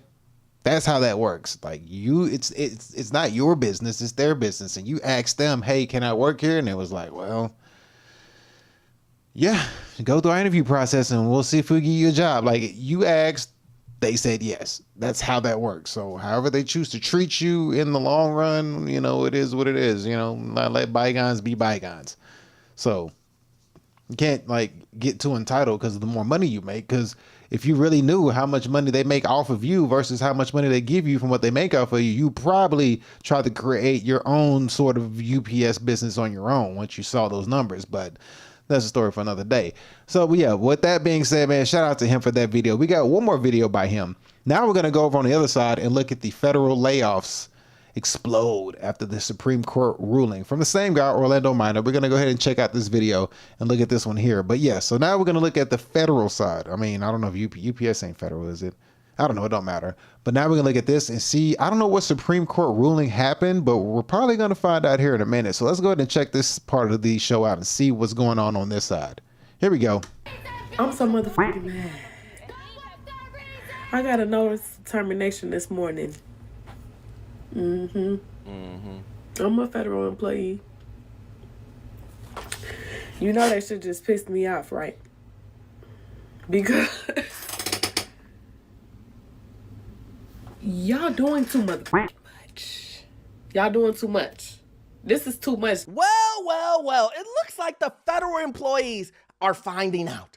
They're finding out what I stated earlier. Didn't I tell you? Didn't I tell you? It was just a matter of time. They're finding out that he will lay off people. You're fired. That the government will lay off people. I know that you guys thought, Orlando, listen, these layoffs, the law's gonna protect us. Your thoughts? I mean, people need to go read a Bible. If you read a Bible, you understand the Pharisees was the government in the Bible. What was the Pharisees about? Money. That's what they was about. They was all about coins. Where is my coin? Do I have a coin? I erased my money sound. Gosh dang it. Yeah, they was all about money. You think anything changed from the Pharisees government system to the current government system of today? When things get tough, when things get hard, everybody gonna get this work. Like who is going to lose their job for you? Like it's not happening. And I don't know what she talking about. Like you saying that they playing, they not playing, bro. They clearly are doing. They're serious. It's not a joke. They gave you a termination letter. I don't think it was like at the bottom of it said, P.S. This is April Fool's joke. You're still hired. Like, I don't think that was the case at all. Bruh. Pretty sure she wish it was, but that's true. Like, come on now. What? What? Who? It's family. We're family. Do you not understand exactly what's going on? Listen, I know those other individuals got fired. Yes. But I personally know my manager. Also, too, I know the upper managers, and they all love me. They will not let me go. Do you understand? They tell me I have the most degrees in this entire department, the most certifications, and guess what? I have high reviews. And you know what the government said? We don't care. My name is Orlando. Welcome to the channel, guys. Make sure you hit that like and subscribe button. It really does help out the channel. Also, too, I have a newsletter. Yes, a newsletter. And I'm giving it to you for free. And it has properties that federal layoffs are ramping back up. And here's the thing that Okay, so let's see here. We got 800,000 7 months ago, 500,000, and crash unemployment. So yeah, so I mean that's easily what 3 million right there. That's a lot. I said on my first couple of videos, when I was explaining about these layoffs, I said a lot of people will believe that there will be some type of system legally, court-wise, that will stop the layoffs. And a lot of you thought, well, people are insane if that's a true statement. Who would think that something's going to protect you from a layoff? When money gets tight, people need to get fired. A business is going to make cuts. I mean, and it doesn't matter if it's the government. They're all going to do it. It's just what it is. That's the whole point. That's how a business works. It's like, look, we're going through a hard time. Inflation's kicking everybody in the tail. Like, everybody's going to get this work. So to think that your job is protected, you got to understand what a job is. You asked somebody for a job. They were like, all right, cool. Put an application. We'll look at it and see if you fit, and then we'll give you a job. You asked somebody for a job, and they said, okay, I give you a job. I mean, I'll help you. But, you know, if things get hard on me, I'm gonna have to let you go. That's what a job is how it works. or if you get out of line, but you get what I'm saying. Oh, listen, I understand, Orlando, what you're saying about these layoffs, but something's going to happen to where they're not going to lay us off. I don't have to worry about it because my job is government. Come to Break and Tire Check for a free break and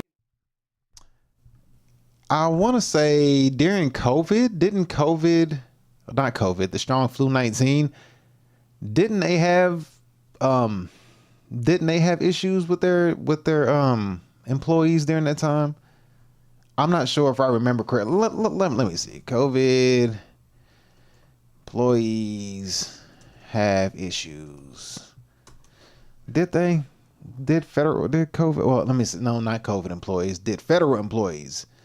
Let me word that again. Did federal employees have issues during COVID? There we go. Let's see. Did they? Let's find out. Yes. There we go.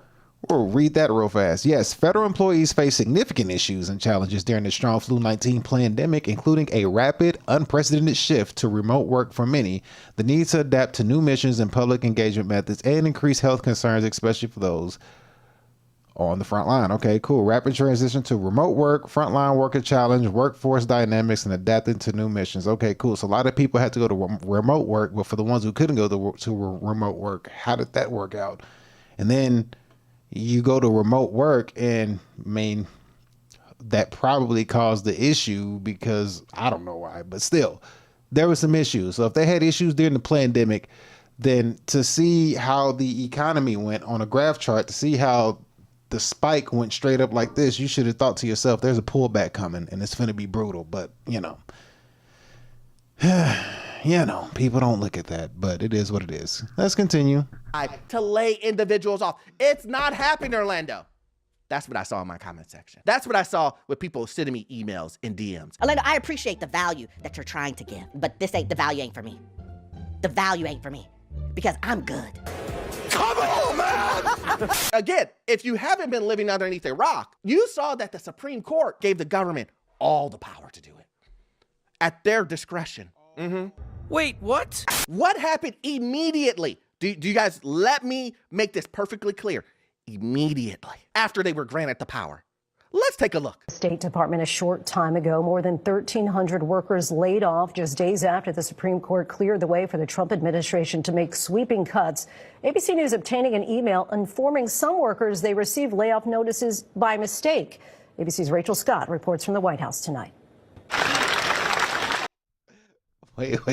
Did they? I think I heard that wrong. Wait. ABC News obtaining an email informing some workers they received layoff notices by mistake. ABC's Rachel Scott informing some workers they received layoff notices by mistake. How you accidentally send some they would get trigger happy with those layoffs. They're like, I'm gonna send one to you, and they was having fun with those layoffs, boy.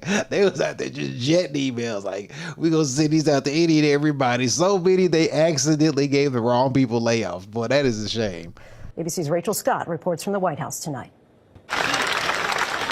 Tonight, an emotional scene at the State Department. Mass layoffs now underway. Workers walking out carrying boxes. Their colleagues putting some. Why are they clapping? What is that clapping? Like, hey, if Misery Was Company was a picture, this would be it. Like, why is everybody clapping and y'all all getting the boot? Like, bro, if I get laid off, don't be outside a group of us clapping together. Like, I'm gonna be pissed. What the hell are we clapping for? It's like go be the scene out of Half Baked. I'm everybody getting signs in the window. You don't deserve this. We love you. Thank you for your service. Notices going out to some 1,100 civil service employees and 246 foreign service officers. Acts as part of the Trump administration's move to shrink the federal workforce. We took a very deliberate step to reorganize the State Department to be more efficient and more focused. Oh my God! Did you survive? Among the areas targeted, programs designed to protect human rights and promote democracy, and divisions dealing with refugees and immigration. You are doing rights and promote democracy and divisions dealing with refugees and immigration. All right, so let's see. Programs designed to protect human rights. They was like, they basically, yeah, they was like, we ain't. Let me tell you what they said to your human rights. They said, for all of you that want to protect human rights and democracy. Shut up, bitch! And then for the divisions dealing with refugees and immigration. Shut up, bitch! They was like, get up out of here, bro. We ain't trying to deal with none of y'all no more. We gotta get y'all out of here first so we can implement these new things. Y'all giving us too much trouble. Y'all in here fighting us. How you coming here trying to put us in check? Like, get up out of here. Especially when the Supreme Court gave them that ruling. When that judge laid that gavel down and gave them that ruling, all you heard was this.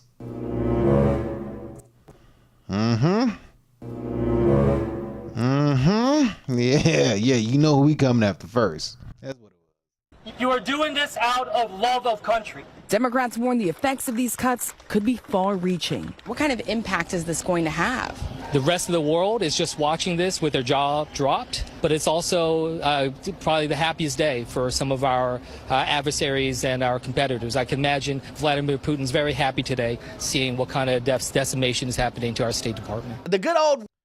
I don't think Putin is paying any attention to you getting fired. I'm just saying. I'm just like, bruh. You think Vladimir Putin is looking at the screen, looking at you get fired. Bruh.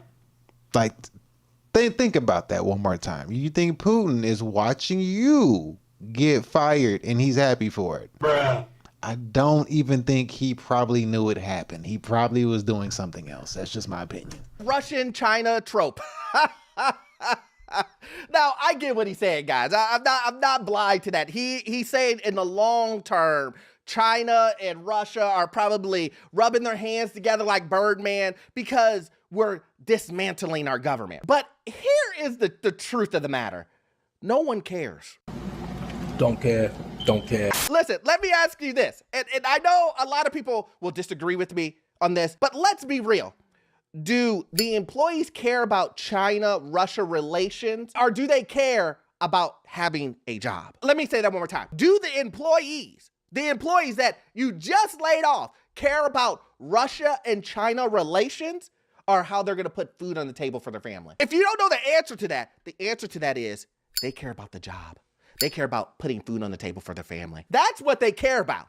They don't care about, well, Russia and China, they're gonna be so happy. I can tell you now, those people do not care. I'm here to tell you right now, we don't care. Let me tell you something. We don't care. But it gets worse. Remember at the very beginning of that clip, they talked about the Supreme Court ruling. I do wanna touch on that. I want you guys to see that there is no news being made up here. It's here, right here. The Supreme Court clears the way for mass firing at federal agencies. The justices announced they are not ruling on the legality of the downsizing plan that would allow the Trump administration to proceed for now with its restructuring efforts. They said, one more time. Court clears the way for mass firing at federal agencies. The justices announced they are not ruling on the legality of the downsizing plan that would allow the Trump administration to proceed for now with its restructuring efforts. Prepare the mixodome. They said, hey man, do what you do. Those individuals that are clapping, you do know you're on the line next.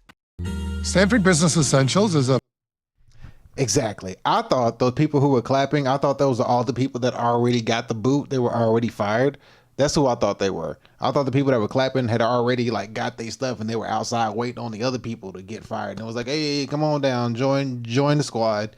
Come on down. Like, come on. That's what I thought that was. I guess he's saying that those people were still employees clapping for the people who got fired, trying to alleviate the pain that they're feeling.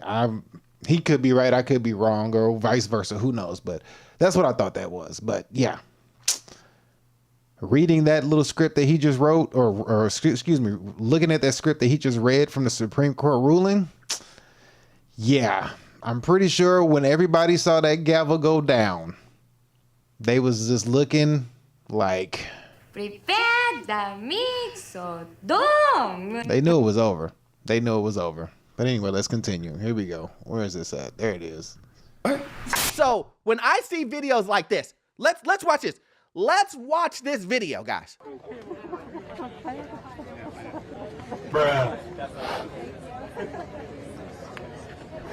Bruh. Bruh. This is devastating. This is also self-sabotage, pulling people back from the front lines when we're really making the most. Now that we have the tensions in the Middle East, ascendant China, and aggressive Russia, what are we doing pulling back the people who know how to deal with these tensions in the world? And to those that have... You see what that is, right? That is a soul-trained line of layoffs. Everybody's clapping on both sides as you walk down the aisle with your boxes in your hand. Is this what we want to be celebrated? Me personally, if I was getting laid off, I wouldn't want 100 people in a line clapping as I go through it. Exactly. I agree. That's what I just said. I would be pissed. I would be so pissed. They be clapping for me when I come down that line. All you gonna hear me saying is, "Shut up, bitch. Stop clapping for me. Shut up, bitch. Just got fired. Shut up, bitch. Why y'all even out here clapping? Shut up, bitch. What's wrong with y'all?" And saying, "Orlando, you're a hero." But see, this is what I'm trying to avoid. Some of these individuals had a picture frame or Mark Rubio in their cubicle. Some of these people had their manager and all the upper tier individuals framed up in their cubicle, along with pictures with their family. I'm not making this stuff up, guys. That's just the way it is. Do you believe me yet? And these same people will say, "How did I get fired?" While you put all of your value in certifications, while you put all of your value in degrees, while you put all your value in experience, the corporation puts value, money. You see how they just cut through all that? And they went straight to the money. I like money. You make $200,000 a year. You are aging out of the job. Let's replace them. Let's get 4 25-year-olds in here. And those 4 25-year-olds will be clapping in that line.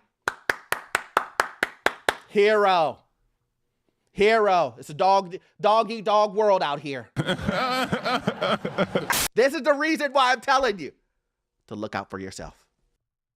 And them 24-year-old, and them 4 25-year-olds he talking about, they went ahead and divided up your $200,000 a year salary amongst each other. 50 for you, 50 for you, 40 for you, because you was kind of dumb, and 45 for you. We gonna pocket the extra 15 in your family. The State Department is firing like 1,300 people today.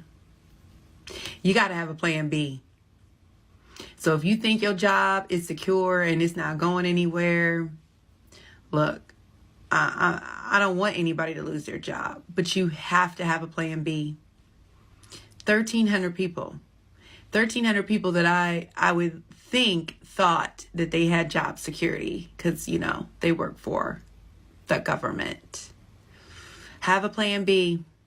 Have a plan B, C, and D. That is my exact point. Why do you only have one plan? And the one plan is, well, I'm going to work for this job forever and nothing's ever going to happen. They're always going to give me a pay raise. They're always going to look out for what's best for me and my family. They're always, everything's a guarantee. A guarantee. But you never had a plan B. Don't be a fool. You thought that a government job, and we've all heard it, guys. We've all heard it. They don't lay you off or anything. You can, once you get past a certain amount of years, it's all golden. You locked in. You can do whatever you want and no one's gonna lay you off. Remember those? Now it's a myth. Oh, it's a myth. Well, because you were shown that it was a myth. But before, it was the truth. I used to hear it all day long. As a therapist myself, I know how important it is to be able. Yeah. Gotta have that plan B, A, C, D, H, I, J, K, L, M, N, O, P. So yeah, you do have to have a plan down the line. You can't sit here and just take the easiest role and think you can just ride it out, Because when times get tough, yep, there you're gonna find out that I shouldn't have took the easy route. The easy route wasn't the route I should have took, because it's getting tough and it's getting hard. But let's continue this video. Here we go. And no one's getting laid off on a government job. No one. Are you sure about that? Now that we're getting laid off, did you have a plan? Oh, no, you didn't. Did you have a plan B? No, you didn't. You didn't have a plan B. So you're telling me that you thought you were going to be hired for this job forever. You didn't have an emergency savings account, like I said. You haven't got your credit together. Oh, and also, too, that down payment money that you were going to use to buy a house, you spent it already. And you don't have it anymore. And you still want to buy a house, but now you're scraping to get the down payment. Now your credit is worse than it was before. Also, you don't have a job anymore. Job stability is non-existent. But I get it. Here's your plan. Your plan is, Orlando, I know that this one government job, it wasn't loyal to me, but I'm going to go to the next government job. And the next government job, it 100% will be loyal to me. Now, make that make sense to me. It's like going to Google, getting laid off, and then going back to Google and then saying, they're going to keep me. Y'all, working for the federal government these days is basically like the Hunger Games. You're just waiting to get chosen to get you up out of here. Because I was laid off from my federal position, and I mean, I don't work there anymore, so I will just say what agency it was. I was laid off from the CFPB, the Consumer Financial Protection Bureau, and then but I already knew that the layoffs were coming. After the election results and Donald Trump won that election, I was like, yeah, it's a wrap. I'm going to start looking for other jobs because I already knew that was coming. So I was laid off. A week later, I started a different position as a legal analyst in a different government job, and now that position has been rescinded as well. And I'm like, okay, at this point, I'm done with the federal government until we get a change of administration, because this is crazy. So I'm going back to being a private sector mommy because A, y'all not about to keep wasting my time, and B, I'm never going to go to the office in Washington, D.C. I live in Florida. Who's going to tell her?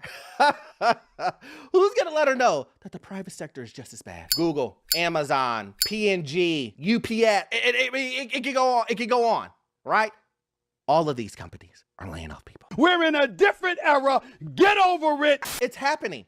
What I said a couple of years ago, 3 years ago, when I forewarned everybody, it's pretty simple. You cannot have everything just shoot up to the highest of the high without it coming down.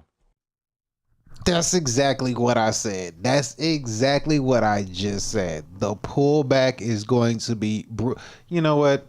Let's go ahead and just look at a graph. Let's see, what do we call this graph? Let's call it the economic graph for the past. Oops, whoops. Where'd that go? For the past 100 years. We'll do 100 years. You know what? Let's not go that far back. Let's do 50 years. Not 500. For the past 50 years. Do we have a graph for the past? No, let's do 100 years. We're going to look at a quick graph for the past 100 years. Economic graph for the past 100 years. And we're going to just look and see, like, hey, this is how this looks. And if it looks like this, what do you think is going to happen? Here it goes right here. This is the Dow Jones historical chart, 100-year historical chart. I'll pull this up for you right here. Here we go. Can you see it? Let's see. Can you see it? I think you can. I hope you can. If you can't, oh well. All right, here we go. So right here, look at this. Look at this chart, all right? Right here. Can I zoom in? Let me zoom in. There we go. So as we can see, boom. Right here. What is this right here? This is what? The Great Depression, 1932. See how it went from up here? Because remember what it was, right? Remember the Roaring 20s? It has that name, the Roaring 20s. Look right here. August 1920. $86 for a stock. And then it goes all the way up to, what's this? 1929. So from $86 to $343, okay? Then boom, we crash. Boom, boom, boom, boom, boom. And it goes all the way down to 54.26, 44.74. Okay. Then we go. And then what happened? We entered World War II. We start getting some jobs again. We start flourishing. We start doing pretty good. We have some things happen along the way. I'm not going to go into details of too much of what's been going on, but as you can see, we have a couple of dips a couple of dips, you know what I mean? And where did we get to right here? At what? Right here at 347. So in 1929, it was 347. Okay, 1929, it was 347. We go all the way down to 44.74 in 1932. So the Roaring Twenties went up from 86 to 343. Okay, and then it dropped down in a course of like 3 to 4 or 5 years, all the way down to 44. Okay, now look how long it took to get back up to 300 and something. What was it? 343? Okay, where are we at? Right, we'll go 352. 1954. 1954, it got back up to 1929 levels. 1954. That's how long it took to get back from that Great Depression. It took that long. And then, okay, we go back up. We're going, we get taken off the gold standard. So we take a hit. Boom. Right here around this area, we get off the gold standard. Boom, we take a hit. Then we start riding up again. We go up again. Then the 80s had a hit. Boom. 80s had, I think it was 1987. It was like Black something or Black Thursday, whatever. But we took another hit, right? Boom. We hit again. All right, cool. So now we're going back up. Where we at? Took a little hit here. And then the 2000s will hit. Boom. .com hit. All right, we took a hit in the .com. No, what was it? The .com? I think it was a .com bubble, something like that. And then we go again, and then the housing market crashed from 13,000, boom, all the way down to 7. 13 to 7. That's almost 50%. 13 to 7. We'll just call it a 50% hit. Boom, right? Okay, cool. Then we go up again. Going up again. What we're going up? Where are we at? Yeah. Going up again. Because what? It hit what? It hit 2009. So yeah, we keep going up. And then we get to the good old strong flu 19. So we're at 28. Boom. Where we go? 28. But when we hit 28, boom. It was just for a brief moment. It's from 28 to 24. 28 to 20. So it wasn't too bad. The strong flu 19 wasn't too bad. Okay, 28 to 24. So then we go up again. Boom. We took a little dip in 22. You know what I mean? But nothing major like we've seen here, or nothing major like we've seen catastrophically back here. Okay. So if you look at the timeline, 1929, and we've had little bitty, things along the way, but this has been going up for a long time. Like, look how straight up this was right here from the Roaring 20s, right? Now, from the Roaring 20s, look how bad that pullback was. Look how crucial that was from this amount of time here. Now, maybe I should go back further, but we don't go back that much further. Now, we're doing all of this. We took a 50% hit. Boom, no. But this time,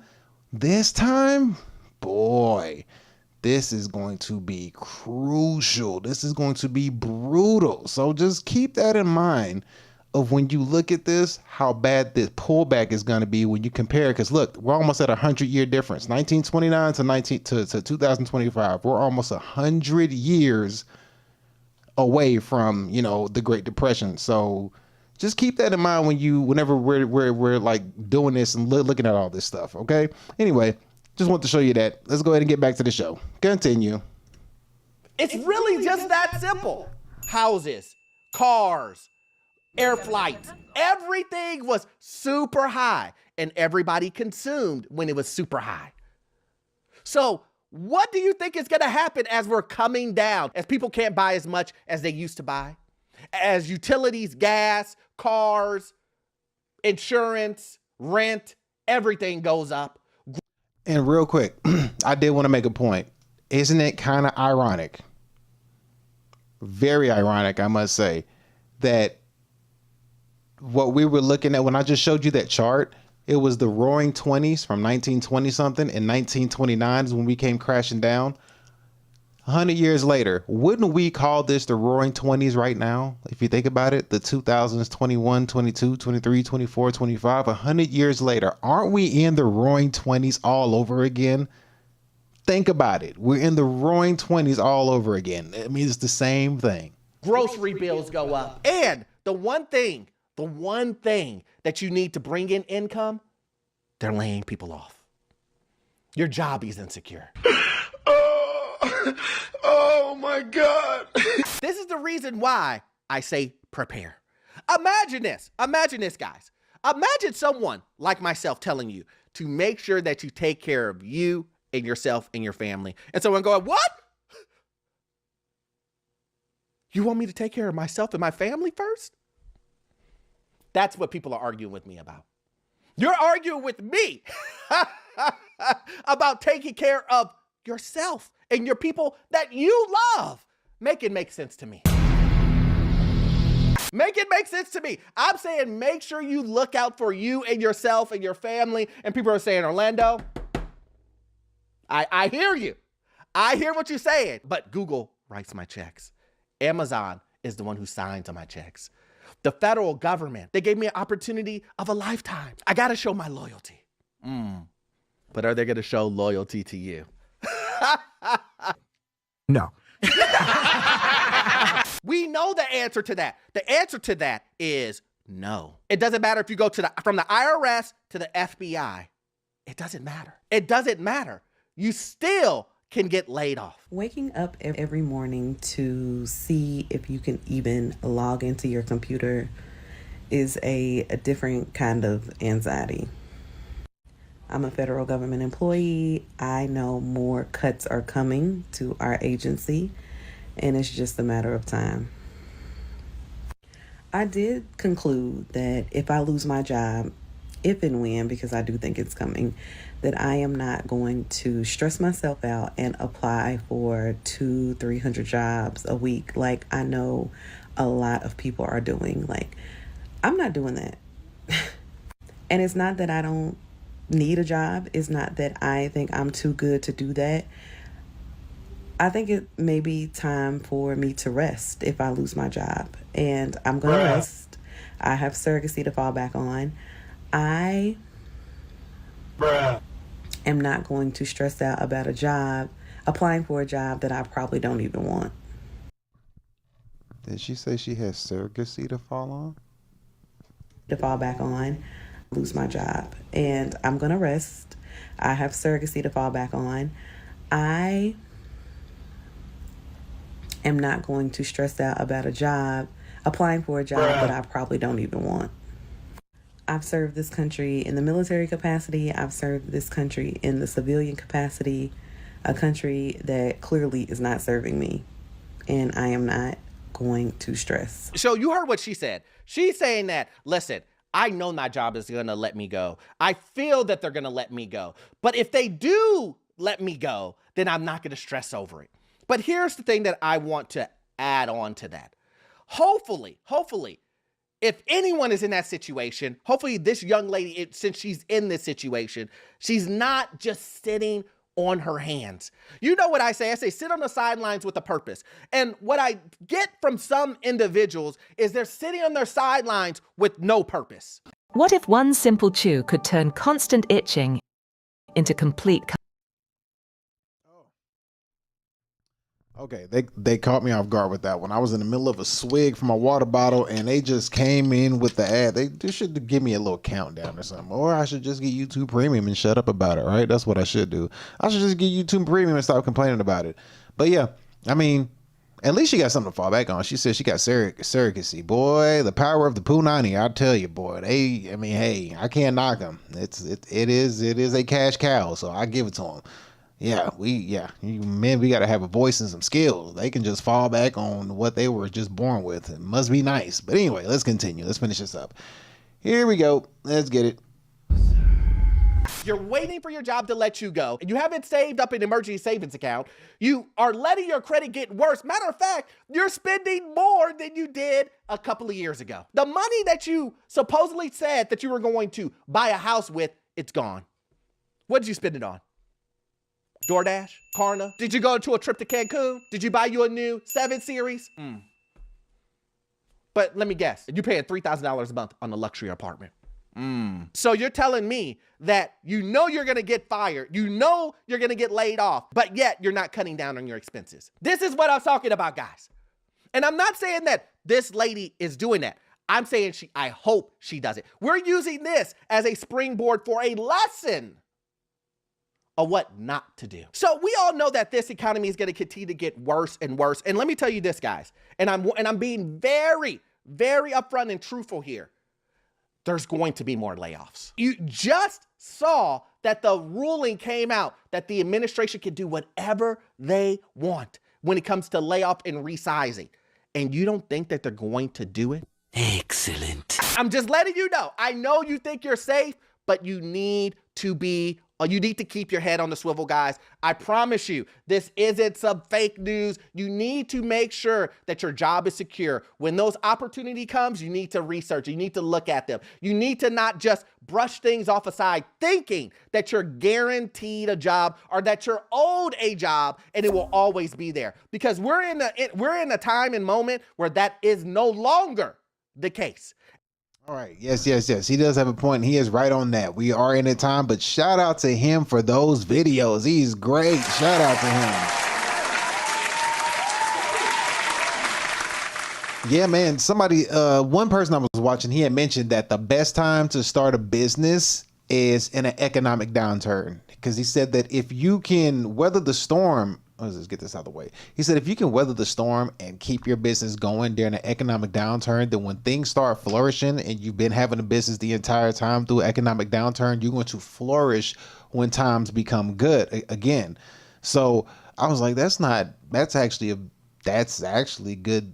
That's good knowledge to have. If you can run a business during an economic downturn and keep it going until things turn back on the up and up, when things go up, you're going to be just floating on cloud 9 because you've already been through the worst of it. Now you are about to reap the benefits of, preservation and all the hardship that you've dealt with. And I was like, that's actually some good advice. So keep that in mind. Starting your own business has got to be the thing that you got to do. That's the only way that's going to save you, is to start your own business, regardless of what it is. Figure out what it is that you want to do, and just go all in, and just know that it's not going to be a straight shot. It's not going to like starting your own business and being, successful at it. It's not going to look the way you want it to look. It ain't going to work out the way you think it's going to work out, but you got to be persistent in rainstorm, sleet, snow, hail, hot water, whatever the case may be. You have to be able to keep pushing and going all the way through to whatever business you're going to. You got to be able to go through that all the way through all those seasons and just keep going and believe in it. Believe in yourself. Believe in you, because you got to sell yourself. You're selling yourself, and that's what you're banking on, and you're banking on your experiences and everything that you have, and your knowledge and your skills. So just have a good plan, have a good idea, and just go all in. Don't give up. Don't quit. It's not going to be pretty, and it's going to hurt like hell, but the reward on the other end, boy, it's going to be that. So again, got to give that man a shout out for those 2 videos. That was amazing. I enjoyed that.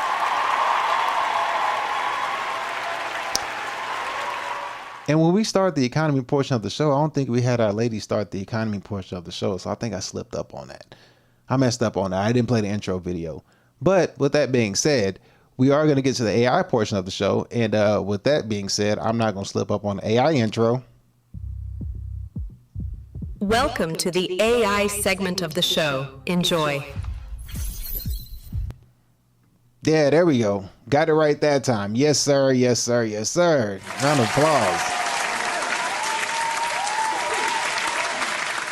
While y'all over there clapping, we went ahead and switched that banner real smoothly. So now we're going to get into the AI segment of the show. And for starters, we're going to start this AI portion of the show off with none other than Mr. Mark Zuckerberg himself. And we are going to check out what this man is trying to figure out, or not figure out, but planning to do.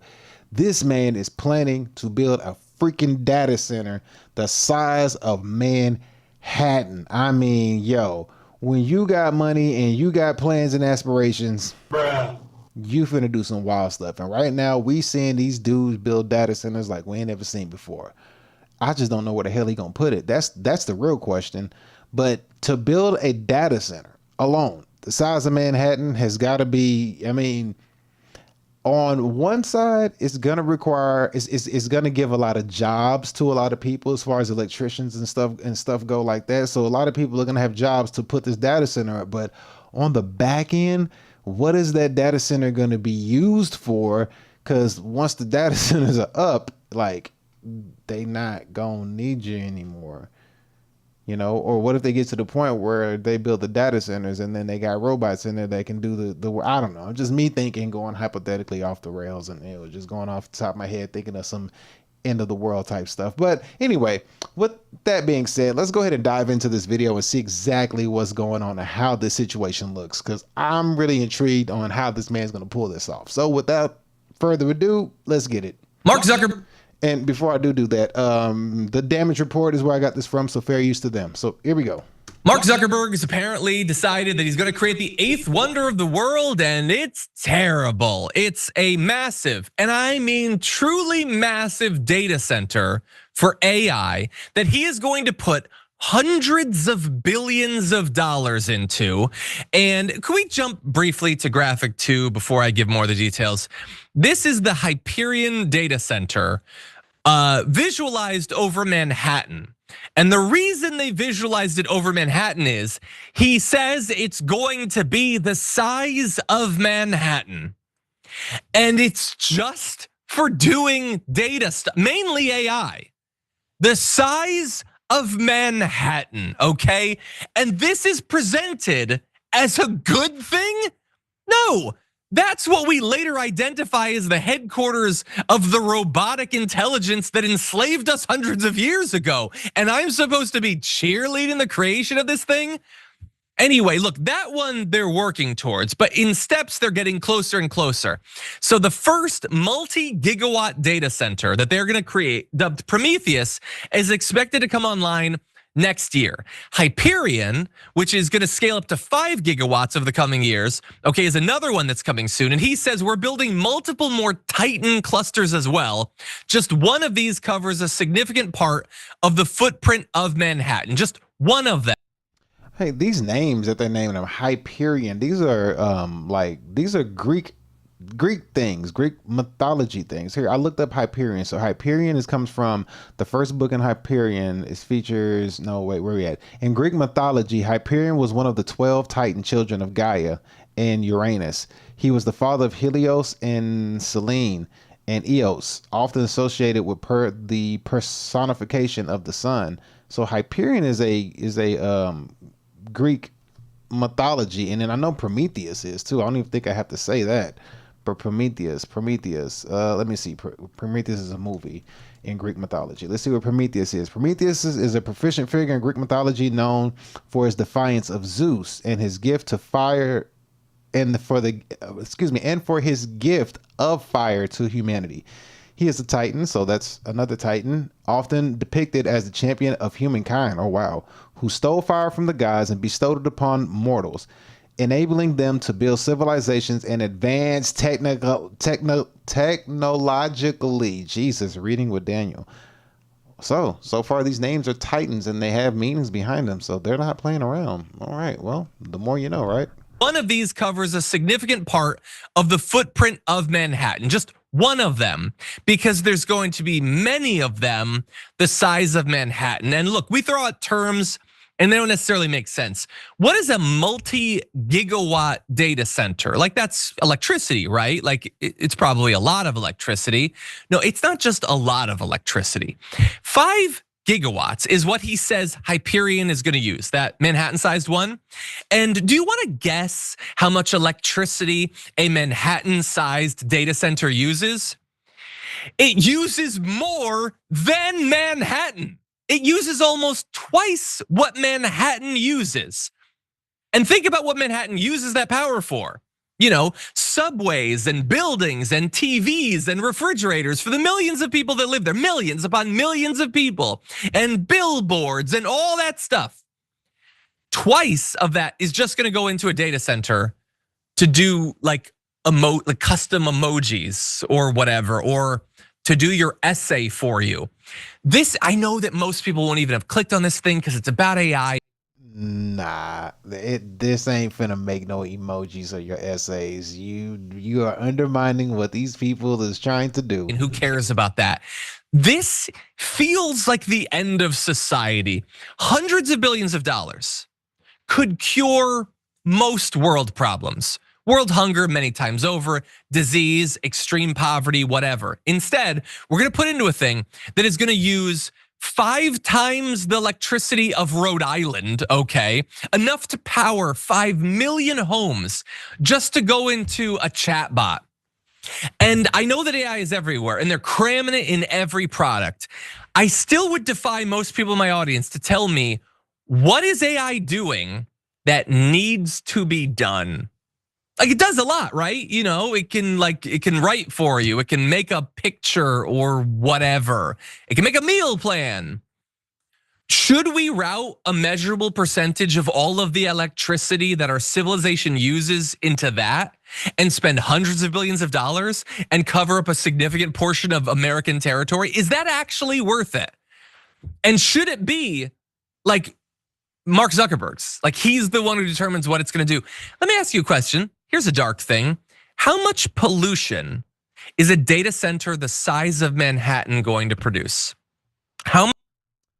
That's a good question. I'm curious on that, so I'm gonna look that up. How many people will get respiratory issues, asthma, cancer, because of these Titan centers that he's gonna scatter across America? The first one, the big one, by the way, is gonna be in Ohio. There's people that need to live there. There's houses that need power. How much are they gonna drive up the cost of electricity in the areas that they operate in? Are they gonna be paying people for the diseases that they're spreading? No. Again, this is what the apocalypse actually looks like. It doesn't necessarily have a laser gun in its hands, but this is not good for anyone other than maybe shareholders. Well, I mean, you want to know what World War III looks like, and people think World War III is going to be shot with guns and big explosives falling out the sky, but I would say it looks like economic warfare and chemical warfare this time around, because we've already had 2 world wars that were predicated on, you know, pew-pews and things of that nature. But now this time around, I'm going to call it economic and chemical. So looking into it, data centers, what they produce as far as pollution goes, data centers produce a significant amount of pollution primarily through greenhouse gas emissions from the electricity they consume, particularly when that electricity is sourced from fossil fuels, and also generate e-waste from discarded equipment. In 2023, US data centers consumed over 4% of the nation's electricity, with 56% of that coming from fossil fuels, resulting in over 105 million tons of CO2 emissions, according to some key analysis. So let's see, electricity consumption and emissions. Data centers require vast amounts of electricity to power servers, storage, and cooling systems. If electricity comes from fossil fuel, it generates a substantial amount of greenhouse gas emissions. And in 2020, global data centers and data transmission networks generated approximately 330 megatons of CO2 equivalent, which was about 0.6% of total global greenhouse gas emissions. E-waste. As hardware ages or becomes obsolete, it contributes to electronic waste, another form of pollution generated by data centers. Carbon intensity. The carbon intensity of data centers, CO2 emitted per unit of electricity consumed, can be higher than the national average, especially when relying on the grids with a higher proportion of fossil fuels-based power generators or generations. Excuse me. And then the impact location. So sitting data centers in regions with higher proportions of renewable energy sources can significantly reduce their carbon footprint, for example, and then it gives you an example. So an example would be a 10, I don't know what it is, milliwatt data center in Kansas with wind energy would produce significantly fewer emissions than the same facility in Northern Virginia with higher reliance on fossil fuels. Oh, and he's putting that where? Okay, so yeah. So we have that there. And then we have the growth. The growth of future projections. The electricity demand of data centers is projected to increase significantly, with the potential to further strain power grids and exacerbate climate change if not addressed with sustainable energy solutions. So, oh wow, they're projected to increase significantly with the potential to further power grid strains and exacerbate climate change. I don't know about the climate change, but yeah, so yeah, emit a lot of CO2 stuff. So yeah, there's that. So let's continue. At Meta. Okay, we're gonna have to move on in just a second. I know that there's a lot of other stuff to talk about, but that picture, like, how do you not stop this from being built? Like, the government doesn't have any say over this. I mean, I know that our current government isn't gonna have any say over this. After all, they tried to fit into that big bill 10 years of no regulation on AI, super suspiciously. But like, nobody gets to say whether we build a data set, like we turn America into Coruscant, whatever. Nobody weighs in. Again, as they replace our jobs, as they drive us into more extreme poverty, seems strange. Okay, so it seems like here what I'm looking into, because I'm over here listening to him, but I'm looking at something at the same time because I'm kind of curious as to far as how much pollution the data center is going to lay off. And something I found right here, it says, do data centers emit a lot of radiation? And don't ask me for the source, because I mean I'm just reading random stuff. A common misconception is that living near a data center is hazardous to the emissions of electronic or electromagnetic radiation. However, most centers do not emit more radiation than a typical building. Okay, well, I guess I don't know if that's true or not, but I need to sit down and understand how bad the CO2 and the greenhouse gas emissions would be is to understand how bad it would be. But then if they're taking power, this is the thing. Here's the thing I have to ask. So if they're, I always look at it like this. Look at it from a Matrix, the movie The Matrix viewpoint. Remember in the movie The Matrix, you had where they was living outside of the Matrix, and then where they would go inside of the Matrix. And then you remember at some point in the movie The Matrix series, the what was it? What do you call those things? Centennials or the robots? They finally found where they were and broke into their stuff. But where they were at outside of that, they were harvesting humans for electricity. Remember when Neo finally found out because he unplugged himself? He was like, oh, and came out all that oozy, gooey stuff and all that stuff. And then you saw the line of just like embryos lined up, but everybody was plugged in. And I think now that I'm older and I understand it now a little bit better, I think that they were using humans and plugging humans in as to take the electricity from humans and using them to power their matrix system. That's my comprehension. I could be right, I could be wrong, I don't know. But I always remember that the way the place looked on the outside, it always looked desolate and horrible. And they were, I guess the way the AIs were powered from whatever resources was around and the humans that were being harvested for their electricity. I don't know if I'm right or if I'm wrong on that, but that's what I think. I mean, that's just me going on a whim here. I'm just saying. But anyway, let's go ahead and get away from that one, because that's pretty interesting. And a data center the size of Manhattan, and they're doing a bunch of them. And from what I read, their names come after Greek mythology, and there's like 12 from the Greek mythology from the ones he was saying, Hyperion and Prometheus. I think it's like 12 of those titans. So who knows if he's doing 12 titans, then what are the other people doing? You know what I mean? Because that's just one person. That's just Zuckerberg. What about the other people? They're going to build their titan of companies around as well. They're going to do the Greek mythology thing as well. Who knows? But next we're going to look into, and we're looking at what AI allegedly doesn't want you to know. This is by More Perfect Union.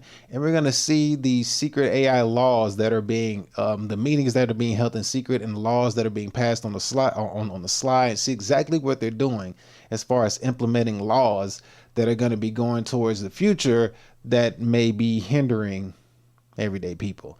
So with that being said, before I do put this up here, we're going to have to refresh that screen. But what do y'all think about that? A huge data center, like I mean, is it, if their data center is going to pull from the city's power grid? Okay, think about this. Wait, before I start this video, here's a hell of a thought. If they build these data centers, right? And then what if their data centers become civilizations? And their data centers pull up so much energy that the cities that we live in get power taken away from the grid because of their data centers. So the data centers is combating the cities for their electrical power. And if you take the electrical power from the cities via your data grid or your data center, if you take the electricity from the city's power grids, you're destroying millions and millions and millions of people, hell, billions of people at this point, because if you're gonna put these all over the world, but your power grid is going to pull all the electricity to your power grid or to your data center. Your data center is going to pull all the electricity from surrounding cities' power grids. So you're taking away countries and cities' power grids with your data center. You know what I mean? So then that could be a form of warfare. Just a thought. All right, let's go ahead and get this last video pulled up. Fair use. Here we go. The 9 people on stage are shaping global artificial intelligence policy. Representatives from America, the European Union, global tech giants. A year ago, the question was how to make AI safely work for people. Now, America's answer is clear. That's optional. The AI future is not going to be won by hand-wringing about safety. I was in the room during JD Vance's speech, and it did really feel like a shift in the entire space around AI regulation. Right now, AI systems are deciding who gets medical care, loans, job interviews, often illegally, and no one's watching, which is exactly what the tech industry wants. Now, the most powerful companies in the world are mounting an unprecedented lobbying push to make sure it stays that way. State lawmakers could soon be barred from regulating artificial intelligence for the next decade. I guess shocked is the wrong word. More horrified, right? And they're calling it a favor. The biggest risk could be missing out. But here's what the executives don't want you to know. Why the rush? Why buy influence at every level of government? Why risk dismantling legal protections that took decades to build? Because behind the promise of a golden age for humanity, they're hiding something much more cynical. About 6 years ago, a health insurer worked with hospitals to use AI to determine patient care. The algorithm saw less money spent on Black and poor patients and concluded they needed less care. This wasn't a lab experiment. And to kind of piggyback off the intro that they just did, they're speaking on like all this lawmaking and lobbying that they're doing for the push. What if the push that they're trying to push us into, these data centers, could be the new civilizations that they're trying to put us into? So they're trying to put us in, because remember, I've went over videos that talked about what a technocracy is. If you don't know what a technocracy is, I think I did it yesterday, or not yesterday, but last video. Go watch my last video. I kind of went into a technocracy, and if you don't see it there, I have a video specifically called "What is a Technocracy?" Just type that in and you'll find it. But what if what they're doing is they're creating, I guess, the beast system. We're gonna go biblical here. And if their data centers are using so much of the power grid that the cities that we live in now will not be powered anymore, and in order to live a sustainable life, we're going to have to go into their cities or their data centers or their society that they're creating, because they have all the electrical power that powers up the city. And in order for you to go in that city, you would have to take a mark, and you can't buy or sell inside of a city or data center unless you take the mark, because all the power they've drained. Like he said, that guy said that the data center is the size of Manhattan, and it takes twice the power of Manhattan. So if you drain all the power out and all the people in Manhattan, what they gonna do? Where they gonna go? They're gonna go where the power is, where the electricity is. But in order for you to go there, you're gonna have to follow these new laws and rules, which could be what we're seeing. But let's continue. But something deployed across 200 million Americans. We have laws that make this illegal. In fact, we have a whole bunch of rules to protect people from all sorts of abuse. Antitrust laws to keep powerful businesses in check. Protections for consumers and children. Rules that keep your medical records private. Civil rights. labor protections, equal opportunity, intellectual property. And resting on top of this imperfect foundation is us, society. But right now, companies are using AI in ways that break these laws. And most of the time, nobody knows until the damage is done. Much of what we know is the product of, whistleblowing or investigative journalism or independent research, rather than companies doing their due diligence and making sure that in the first place they're complying with the laws that we already have. That's Sarah Myers-West. She previously advised the Federal Trade Commission on artificial intelligence. The way that AI's opacity works is that it makes it harder for us to seek accountability. Artificial intelligence executives tend not to talk about this. Instead, we hear stuff like this. We can cure all disease, we can travel to the stars, we have unlimited power. To be clear, there are some really promising applications of AI, but the biggest ones are in the future. Here's what we know is happening right now. Amazon hoarding recordings of your kids indefinitely? Your biometric data being harvested and sold to police departments? Companies rejecting job applicants based off of facial analysis? Health insurers are accused of using AI to mass reject medical claims. Landlords may use it to collude around rent prices. There's probably more. We don't know because there's no federal laws that require companies to tell us what's actually going on. So that's where the state stepped in. It sounds like they're creating their own private society. And I think what I said has some wholesome weight to it. It sounds like they're creating their own private society, and they're going to use the electricity to pull you into their society. Or you have to find a way to get your own electricity and fend for yourself outside of their society. That's just my opinion. Right now, states like California, Colorado, and some others are considering bills that sort of address AI. Brian Merchant covers technology. He's been watching Silicon Valley's AI push from the beginning. These bills? According to Brian, it's basic stuff. Follow the law. Be transparent about AI use. Common sense guardrails to ensure AI is subject to the same rules as everything else. Then in May, something changed. Buried deep in Trump's big, beautiful budget bill was a provision. Now, the tax bill bans states from regulating AI for a decade. I guess shocked is the wrong word. More horrified, right? It's pretty clear that the end game, if they're successful, is just no rules, no meaningful regulations around AI at all. After weeks of negotiations, Republicans ultimately dropped the ban. Just the fact that the Republicans and Silicon Valley are willing to sort of team up to try to do this, I think is worrying enough, and it's sort of a sign of what's to come.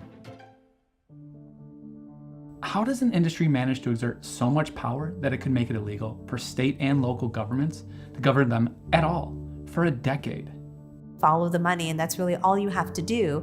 That's Ruman Chowdhury, former AI envoy for the State Department. Used to run Twitter's ethical AI team, past tense, because Elon Musk fired her. Since ChatGPT triggered the current AI gold rush, 5 major tech companies have poured over $100 million into lobbying the federal government. But there's more to it. We talk a lot about lobbying. There are also other ways in which companies influence what happens in the policy space. Major tech companies bankroll academic research, steering the whole field. This was not necessarily maliciously done, right? This comes from the fact that these companies have so much more money than academic institutions. In some ways, they're richer than the government. Foundations within this community have funded interns or full-time staff in Senate and congressional House offices around the US as public interest technologists. Theodora Skiatis worked with Ruman at Twitter. She was also a victim of Musk. But it goes a lot deeper than paying for congressional staffers to advise politicians. It's the actual bureaucracy itself. The US AI Safety Institute, housed in the National Institute for Standards and Technology under the Department of Commerce in the executive branch, increasingly has absorbed more individuals from this ecosystem. All of this influence, the lobbying, the academic funding, the staffing pipeline, it's having exactly the effect they want. I started this reporting focused on Texas. Policy experts told me that Republicans there were working on a fantastic AI bill. We're setting the tone, and it's being used as a model in other states to say, hey, this is data, it's important, let's protect it. I called, emailed. None of the sponsors would talk to me about it. Then a few weeks later, this happened. Representative Giovanni Capriglione is celebrating the success of his omnibus artificial intelligence bill. But the bill was completely rewritten, gutted. A former FTC lawyer told me that it gave the industry exactly what they wanted. Politicians are falling in line, but the public? People want more AI regulation, not less, by almost 3-1. And when you've spent that much money and people still think you're full of there's only one move left. We're in a race with China. And my view is if they're going to be killer robots, I'd rather they be American killer robots than Chinese. There's for a long time been this discourse that emerges at moments where AI is very close to being more stringently regulated around there being an arms race between the US and China. Be afraid, be afraid. Pure evil exists, okay? It does exist, okay? And these people, they plan on dominating us in AI, in chips. Industry voices argue that if we subject AI to all the usual rules, it will slow down AI development and cause the US to lose the AI race to China. There's just one potential problem with their argument. China actually has a very developed, responsible AI framework. They are one of the best regulated AI environments in the world. I'm concerned that this kind of competitive language is a Trojan horse for deregulation, and where regulation is warranted. Even accepting the China threat at face value, there's no reason to deregulate because China isn't. In that case, what's the ultimate goal of AI companies? I asked everyone I spoke with. Consolidation of power. Maximize profits. Power. Profit. And this is the dirty little secret of the industry. I think it's power of electricity. I think that's what it is. If you got electrical power, then everybody, if you take away the electricity from a whole city like Manhattan, and you got the power inside of your data center, people are going to come into your civilization where the power is being held. So they're literally creating data centers to store power, and then they can dictate where that electrical power is going to go. And then are you going to go into their society, and their society with chips and things of that nature, they get to dictate, because their society will be a digital society. It'll have chips, it'll have digital currency, and you either going to be in their society and live by their rules and take their mark or not. That's what I think. And it doesn't sound far-fetched. So the AI industry has actually been, in some ways, in real financial trouble. I'm standing here outside a Meta data center. Investors have been pouring money into AI infrastructure projects. This one has cost about $700 million. Overall, it's tough to give an exact amount on the industry's investment because all of this money is private. But everyone more or less guesses it's at about $200 billion. There is no clear path to profitability. The original idea was that AI was going to be sold to businesses, but that has failed to materialize for all of the reasons that AI just isn't working all that well in the first place. These systems require the use of immense amounts of resources, compute. They assume that if they get enough people to use a product like ChatGPT, if it's popular enough, then there just has to be a way. In February, a hedge fund did some back-envelope math. If you strip out investments in data centers and training, how much money was actually spent on buying actual AI products and services? About $16 billion, maybe less. To actually turn a reasonable profit, they need to raise that number to about $200 billion. Industry revenue is growing, but the money behind it is getting nervous. Exact estimates vary, but the general thesis has been backed by major venture capitalists and investment banks. And there's one thing that potentially complicates business cases for these systems: our existing laws. If there are any road bumps into how they can do that, then selling enterprise AI software suddenly becomes less appealing, both to them and to the clients. These road bumps are society's foundations. Fair credit reporting violations, when AI denies loans without proper disclosures. Fraud statutes, when AI systems hallucinate financial results and deceive investors. Equal employment violations, when you weed out candidates from women's colleges. Civil rights violations, when a biased data set doesn't suggest medical care to poor or Black people. And these protections are exactly what deregulation is trying to undo. I don't see how that's good for anybody except for the few firms that are making a ton of profit off of it.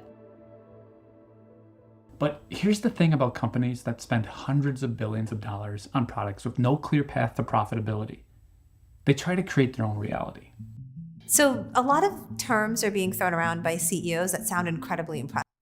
You already said they're trying to create their own reality. That's what I agree with. They're trying to create their own reality, but they're creating their own private society, but they're going to take the electricity from society and put it into their private society, and then you're going to have to make a choice. Are you going to live in their society or out of their society that doesn't have much electricity?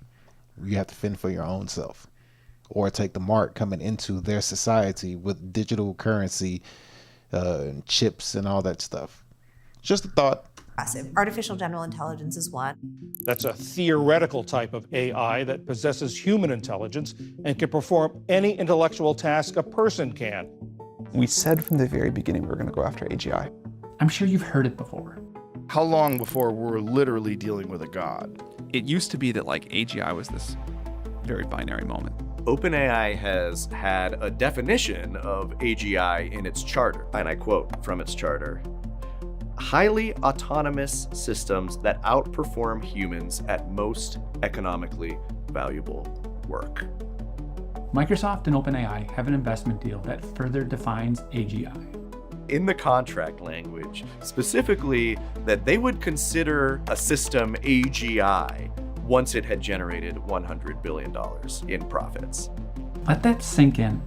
Artificial general intelligence isn't about curing cancer or American dominance. It's about whatever makes them $100 billion. And suddenly, everything clicks. The state preemption bills, the lobbying, the policy capture, the China scare tactics, all of it designed to eliminate any regulation that might slow their path to power and profit. So you just keep that in mind whenever you hear of OpenAI talking about how it's going to cure cancer or build a technology that's going to benefit all of humanity. This is the aim. It's to build the most potentially profitable, the most business-friendly, the most worker-crushing technology in history. Okay, all right. Well, shout out to More Perfect Union for that video. That was, yeah. It seems like that's the direction we're headed in. And I have one more little short clip that I want to show you. I want to show you a clip on how I envision. It's from an animated series. It's called The Legion of Doom. There was a particular character by the name of Vandal Savage, and he had made a proposition to the Legion of Doom on how he was going to basically dominate. And I want you to listen to the proposition that he gave to them and see how he worded it and what he was trying to do and how he was trying to take everything for himself, even though he was giving them everything they wanted. So it's a quick video, but I want you to see this. Hopefully they don't give me copyright for this, but I want you to see this video real quick. Let me make sure they don't give hopefully the ad doesn't come. This is the last video. It's not short. It's a quick, short little clip. But Vandal Savage is going to offer these people or these villains exuberant amount of money to do something. But at the end of the day, what they're going to do is going to help basically get rid of his competition, pay them handsomely. But what he pays them will mean nothing once his mission is complete. So just check this out. This is the last thing I got, and just tie it in with the rest of everything else. But here we go. Let me pull this up real quick. All right. So check this out. Watch this. Fair use, hopefully, if they don't give me a copyright strike, but we'll try it. Wonder though, what if we just kept the money and not shown up? You'd live the rest of your very short lives in fear of the moment when I would inevitably find you. Savage has foolproof plans for how we can destroy them. And I will pay you $100 million, plus expenses, for each Justice Leaguer you take off the table. Wait a minute. You just committed over $500 million just to get the JLA out of the way of another plan? As Malafa'ak implied earlier, I'm very old. 50,000 years has been sufficient time to amass a fortune that dwarfs any other in human history. I don't see any of us looking for the exit. Then it's settled. Welcome to the Legion of Doom. The next stage of my plans might be considered genocidal. What are you going to do? Destroy the world? Nothing so crude. Half. 2/3 at the most. It's not a joke. It's the next step in a plan to transform the planet in a manner that will render your $100 million payday both trivial and meaningless. What possible profit could there be in destroying the world? The first thing you have to understand is that I am old. Older than the human race. 80,000 years ago, I was living in what is now the island of Sumatra. One night, the sky lit up with streaks of fire. Meteors. But my primitive mind thought the stars were falling from the sky.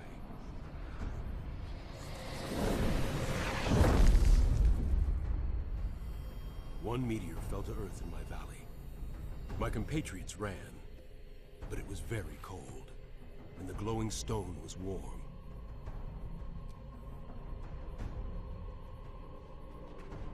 I slept there, bathed in the meteor's strange radiations.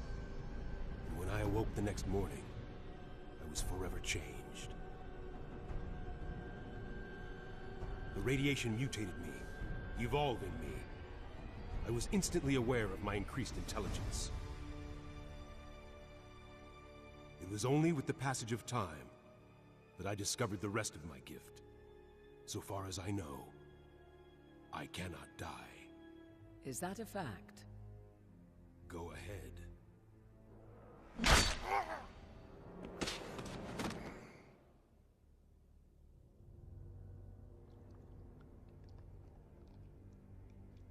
Why'd you do that? Don't you realize what he's planning? In his new world, our money doesn't matter. You are correct. Money won't matter. It's trivial in the long run. Let me tell you about the long run. I've lived thousands of lives. I've been a laborer, a scientist, a priest, an artist, a healer, a thief. But most often, a conqueror. I'm still not seeing how this makes up for my money.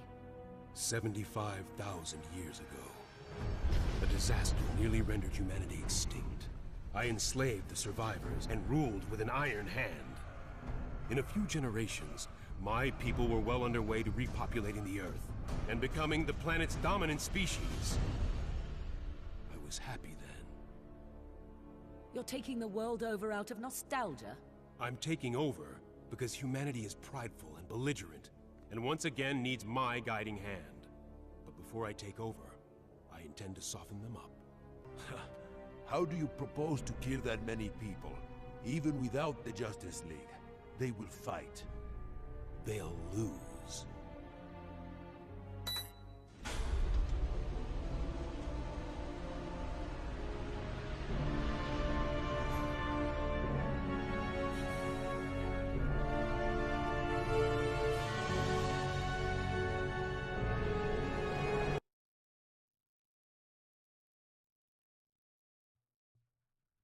Okay, so basically the concept of what I was trying to get you to see there is you can look at the Legion of Doom, these group of individuals. Where is it at? You can look at these group of individuals, the Legion of Doom, these cats right here. You can look at them as, you know, the people who could be implementing what needs to be put in place for one person to hold all the power.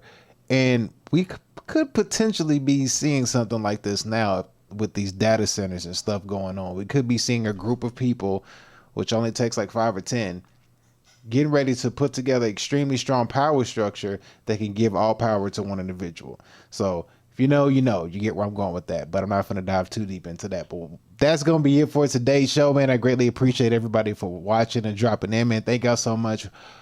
We are going to get up out of here. We will see y'all later. We will probably have another show tomorrow. Just depends on how my day goes. This is going to be a busy one, but we might get one in. If not, we'll have to come back on Wednesday. But with that being said, I appreciate y'all. We're going to give y'all this nice Latina mommy for the outro, and then we're going to dip up out of here. But we'll see y'all next time. Take care. Love you. Peace. Follow D. Elliott Fitness for the kind of workouts you'll never forget.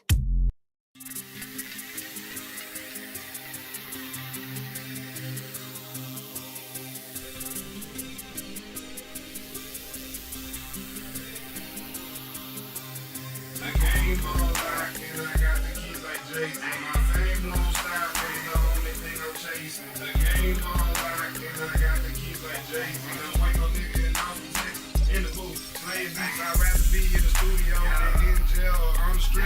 Talking the wrong, coming off your teeth. Got that one hit to quit and knock you off your feet. It's big art, baby, I'm obsolete. Pockets chunky like cottage cheese. Real nigga, I just gotta be. Smoking weed that don't gotta speak. Used to be a hustler prodigy. I love when people say they proud of me. I'm eating good, smoking broccoli. Taking over blocks like Monopoly. Only fuck the ones that's my policy. Most of these hoes trying to cause a scene. Like niggas mad they not on the team. See, I got bread, then buy the dream. The game on like and I got the keys like Jay. My fame won't stop, but the only thing I'm chasing. The game on like and I got the keys like Jay. Don't wait no nigga in the booth, playing beats. The game on like and I got the keys like Jay. My fame won't stop, but the only thing I'm chasing. The game on like and I got the keys like Jay. Don't wait no nigga in the booth, playing beats.